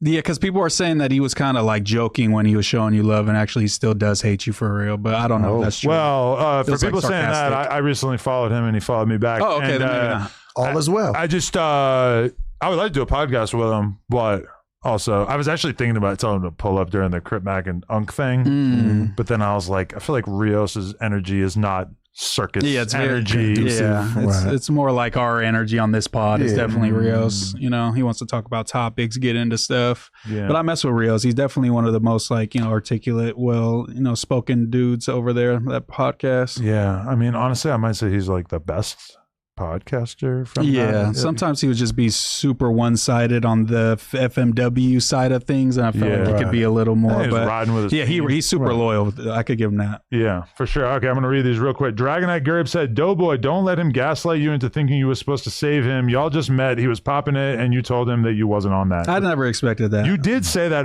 when I went back and rewatched. I actually watched Ack watch it, and you did say that. You're I like, think I am did. not getting involved. for sure. You did make that very clear. Yeah. Very much. And I did say that he should have done some, but at the end of the day, like he said, I got myself into that. He got a relationship with Wack, you know what I'm saying? That, it's before my relationship with Doe, so I get it. And Ali said, how does Doughboy talk tough when he got marked out by a guy 200 pounds less than him, 607 on, kept calling you a bitch? I didn't like it. You didn't like it. JP said, Anthony, Doughboy, should be the last one talking. He got marked out multiple times by Unk. He got called a sitch, all in his feelings. Spody whooping Anthony ass. Put some money on it, JP. Wow. Insane. Dragonite Crip said, which, by the way, shout out to him for restraining himself to one donation on the stream. That must have been hard for him. Adam, I guess I have to glaze you since you gave me an official warning. Josh already sent me the email. We all know you birthed Figmunity World. I remember No Jumper always posting their channels. You gave them their fan base. Ooh. I see no lies here. Zilla the Prophet said, I will catch a hat for Astrid. Very fair. The blue hearts. Listen, I'm down to do whatever I got to do to get my ass licked. That's it. Keyston said, we got to stop acting like T-Rail ain't got one of the top pods out. Well, from my perspective, him and Flacco's pod doing about 10,000 per week. And back on Fig, to its credit, be about generous. 2x that. Yeah. So I guess that is like, in terms of West Coast pods, they're definitely still up there. Yeah, for retarded people, he's doing pretty good. He can't outperform the news, but he got a little something going on. Okay, Not Guilty TV said, I feel Doughboy is biased due to his and Wack's relationship with Nick Cannon. Unfair business. No. That's what I thought too. Damn. No. Don Julio said, Adam, put me on. I just want to be in the back running the cameras, LMAO. He wants to be an Edgar. I'm going to tell the Edgars that their spot is in jeopardy. You got to get the Edgar put on. Oh, I like this one right here. Okay, Humble said, Adam and Moose, man, we're wrong. You can't tell anyone how to react to what they see as disrespect. Yeah, you definitely can. So that is definitely incorrect right there. Moose, you definitely turned it down. Absolutely. Adam had you backed into a corner to protect you like AD had Flacco when he was spit on. This is not a corner. This is exactly where we were standing. It's not a corner. Moose Man could have darted to the right. He could have darted to the left, done a little spin move over the table and hit the door. Would it have worked out for him? I don't really know. But there was definitely a way out. He wasn't back into a corner. I would have got tackled by Creep and taken down. Yeah, he might be in a metaphorical corner, which would be no, for sure. Yeah, I can see that. Am I the first person to say you look like Pedro Pascal? Yeah, I think so. And then everybody agreed when I posted that on my story, for sure. You get a little bit of similar I've been energy. getting hit with Pedro. He's a homosexual, but... Oh, I didn't know that. Oh, you didn't? Well, he's one of those dudes who's never admitted to being gay, but he like... Is he the one that's like, oh, is. I'm anxious, let me touch your boobs? Yeah. Okay, that's fire. Yeah, my kind of fag. Dragonite Gurb said, not every man is a politician like Adam and Moose. 90% of grown men from urban places would react the way Wack did. I hate Wack, but be a man, Moose, damn. If what you're saying is true and 90% of grown men from urban places would react that way, then that is an indictment of 90% of grown men from urban places, not the person who actually behaved rationally in that situation, if you ask me. Filmed by Fredo said, did Wack at any point make it clear that he did not want to pod with Moose beforehand? If he did and you still invited Moose, then it's on you, 22 B team. Okay. You got me there. Keyston said, Moose and Doughboy both introduced themselves to the world as tough guys. No, now they both look crazy. We didn't. I definitely don't remember that from Doughboy. Yeah, the Monday show was the tough guy The show tough for pod, sure. yeah. We're not on that at all. No, When we stripped down naked, that was us asserting our dominance. What I thought in the whole Aries Spears thing, though? It's totally impossible, but imagine if we did the It's Always Sunny in Philadelphia thing and like we don't know Danny DeVito, but we got Aries Spears to join this podcast. Ooh, that would be crazy. That'd be hard. Aries is hilarious. I cannot pay him $4,000. Yeah, you would ask that Give per me the episode. 4K, man. I wish. You're making $1 million a month. Per Monday. Me and Doughboy will donate our salaries to get Aries Spears as a host. And if every single person watching this becomes a member, maybe we could swing it, but I don't Let's know. go. It's Come going on, to be y'all. tough. Rich Youngin said Adam is wrong. Nice formulated argument there. Skinned Christ said, Doe, take accountability. I don't break up fights. You was antagonizing the situation. Find Brian Pumper. I didn't antagonize shit. As soon as Moose walked in, I said, oh shit, I don't know what's going to happen. And I don't really understand how the last sentence here, find Brian Pumper, That's relates funny. to the rest of it. I love all the thoughts being brought into one donation. Yeah, me too. It was very Crip Mac. Kay Blowen said, I fuck with Moose, but you called that man short and fat and said y'all can catch a fade at this point. Yeah. You better be ready for whatever comes with that, no matter how he reacts. When he used that logic on me, I was like, you are short and fat. I was just shooting some jokes, man. I wasn't trying to kill Wack. Yeah, he's like 5'7", I think. You were calling him 5'4", so that's kind of hurtful. Humble said, Adam sees No Jumper as a corporation, and that's definitely not how it's seen from the people he works with or the outside viewer. I would disagree. I think that the people who come here, for the most part, outside of Wack, view it as a business. And for most people who watch it, I would say that this is 99% of the time, it's pretty much just a regular podcast. And then every once in a while, we have a near brawl. Wack can be responsible, but there was no conversation beforehand. Adam, you don't have politicians. That is fair. That is also true. C Hustle said, Doughboy, you got boxing footage on YouTube. Did you keep training? I think you're trying to fool people like you can't throw hands. Yeah, I do but I was boxing with my little brother Teddy Ray. We was just playing. Yeah, that YouTube video's out there. Yeah, though, it's still. out there. Ooh, okay. And Dual Persona and Patrick Merriman became members. Shout out to them. Thank you guys. And then, oh shit, Damn. I just reloaded. It was right there. That yeah. ATL NOLA. ATL Nola said Adam and Moose ran a trash play and it failed. Take accountability. Don't compare Doe telling Spody not to eat to you trying to get Wack fired and fight. Definitely did not want to get. No, I was saying that Doughboy fighting Spody was like me and Wack We got no fight. We're past that. We're in the future now. Pimp Boy said, Moose Man, I'm trying to see that caboose, man. They've been saying when me and Doe got ass the whole pod in the chat. Every time I glance, they said we're carrying ass, I think was the exact quote. That's funny. Carmine said, Doe's bias takes drown out the convo. Can't even be open-minded. First, he always agreed with Adam. Now, no matter what Wack says, or does he got the same take? Cringe. Hashtag hard to watch. Hashtag yes man. Hashtag pick That me. is ridiculous. Hashtag tries too hard. I sat there and had one view about the Wack situation at the beginning, and by the end of the conversation, I said, I see your point, blah, blah, blah, blah, blah. What are you talking about, Carmine? Carmine. Jay Supreme said, Moose, what are your thoughts on Creep at this point moving forward? He's no good, in my opinion. I'm cool with Creep. I mean, I'm sure Shout out Creep don't Creep. really have the most fond opinion of me. He posted like a video on his story after I think it was directed at me saying stay out the streets. But I mean, I'm not a street guy, so I'm not sure. But shout out to Creep. He's always been cool to me, and he's been Wack's like right hand man for 9 years. So of course he's gonna have loyalty to Wack. Yeah, I don't blame him. Creep's doing what he got to do. Yeah, Creep seems like a good dude. 213 Cuz said, Wack played y'all mind games with you, Moose. Oh, YA. Yeah. Oh, YA mind Like games. authority? Yeah. Wack played YA mind games with you, Moose. Made you look like a super buster because he knew other Mexicans would see and have everybody turn on you. Single-handedly made you leva status. Confidence gone. What does leva mean? Like being a hoe, you know, getting hoed I at. would disagree with that, though, because the things that they're calling you a hoe for are kind of things that you did, which are not really like things that Wack could have called. And it's just like anybody that's like, you know, disowning me or, you know, disavowing me is like nobody I give a fuck about. Yeah, Like, Wack, who cares? he is not in a position where he's trying to like convince everybody he's a super gangster. Yeah, so, I'm not like, Mike Tyson out here. Same thing with me. Like, you know, if you want to say I'm a pussy or that I'll call the cops or whatever, that's fine. Yeah, that's fine with I me. really will. It's like call me a rat. I'm not tripping. Yeah. Okay. And then, okay. Philip said, Moose blames being a civilian on not catching the fade, but Doughboy trying to fade with Spody face. So Moose doesn't have an excuse. And Doughboy, take that mask off. You know that's really Brandon under there. You remember Brandon? Yeah. I know, but I actually met Brandon. Brandon's cool. Shout out to Brandon. I'm looking at the thumbnail. Like, what is this like? Can you show the screen? What is this like orange and yellow right here? It's just the background of the in between our pictures. That picture makes me look fat. What is the... No, it's like a background of the thumbnail with our. It's under the pictures. Under the picture. Oh, because it's in between all of them. Oh, Yeah. that looks kind of weird. Maybe we should make that a little bit. Okay, let's fuck. Yeah, with they it. do got Doughboy looking crazy. Yeah, let's make me look a little bit more svelte in these They got pictures. him looking like a Svelte. That's what you say. Svelte. Svelte. Every time I read that, I wonder how you say it. Yeah. I had no idea how you say that. All right, I got to clock in for another late night interview momentarily, Yes, but sure. it was great talking to you guys. Brothers. Let me know. Maybe Friday. Maybe we could all do a little team date. Let's do I'm it. with you. I was I'd gonna like say that. Movie, yeah. I'd like- I didn't want to be we the can one go to watch say. the movie together. You can bring your girlfriend. You can bring. I'm with it. You Yeah. can bring Astrid, maybe.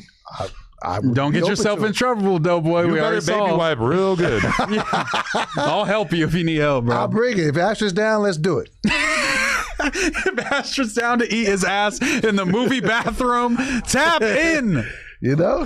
Imagine me introducing Astrid to mine and just being like, "This girl loves eating ass. You could learn so much from her." She'd be like, that's very nice. That's My nice. wife has really hit the point where I feel like she might never eat my ass again. Oh, wow. that's sad to say.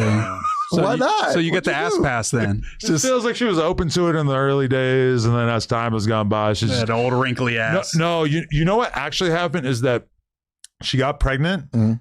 and you know how like sometimes people who get pregnant get really weird about like smells and tastes. Your butthole is It's a lot of smells and tastes in that ass. Yeah, no, for sure. There's so much going on there. So many it's a flavors. disaster. No, but she like, I think that kind of like pushed her into like, it's not just that, like even in the porn stuff, like with the Right. spit and like even just like nutting all in her mouth and shit. Like I noticed how like her taste buds just got like massively amplified.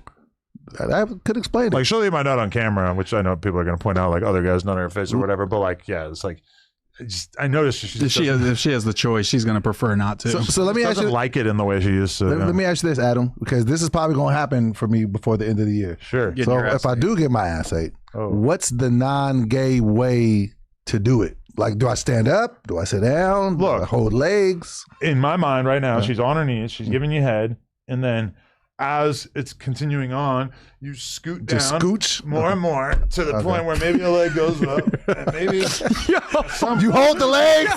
That's not gay. That's not gay. Holding the legs is, That's not gay. she's got to hold the legs, I think. I don't You gotta know. let her. I got some big thighs though. for sure that was my Hold up. entry Strong into it. My entry into it was not me bent over. That's spread not. my That's ass. gay. Oh, that's what I Can't do that. imagine. That is doing. weird. Don't do I that. feel like up in because even when like the first time I ate a girl's ass, it was very like you're eating the pussy and then you start dipping down bit Right. by bit, and that's like the natural way to get into Okay. it. Okay, so just stay down, then scooch up.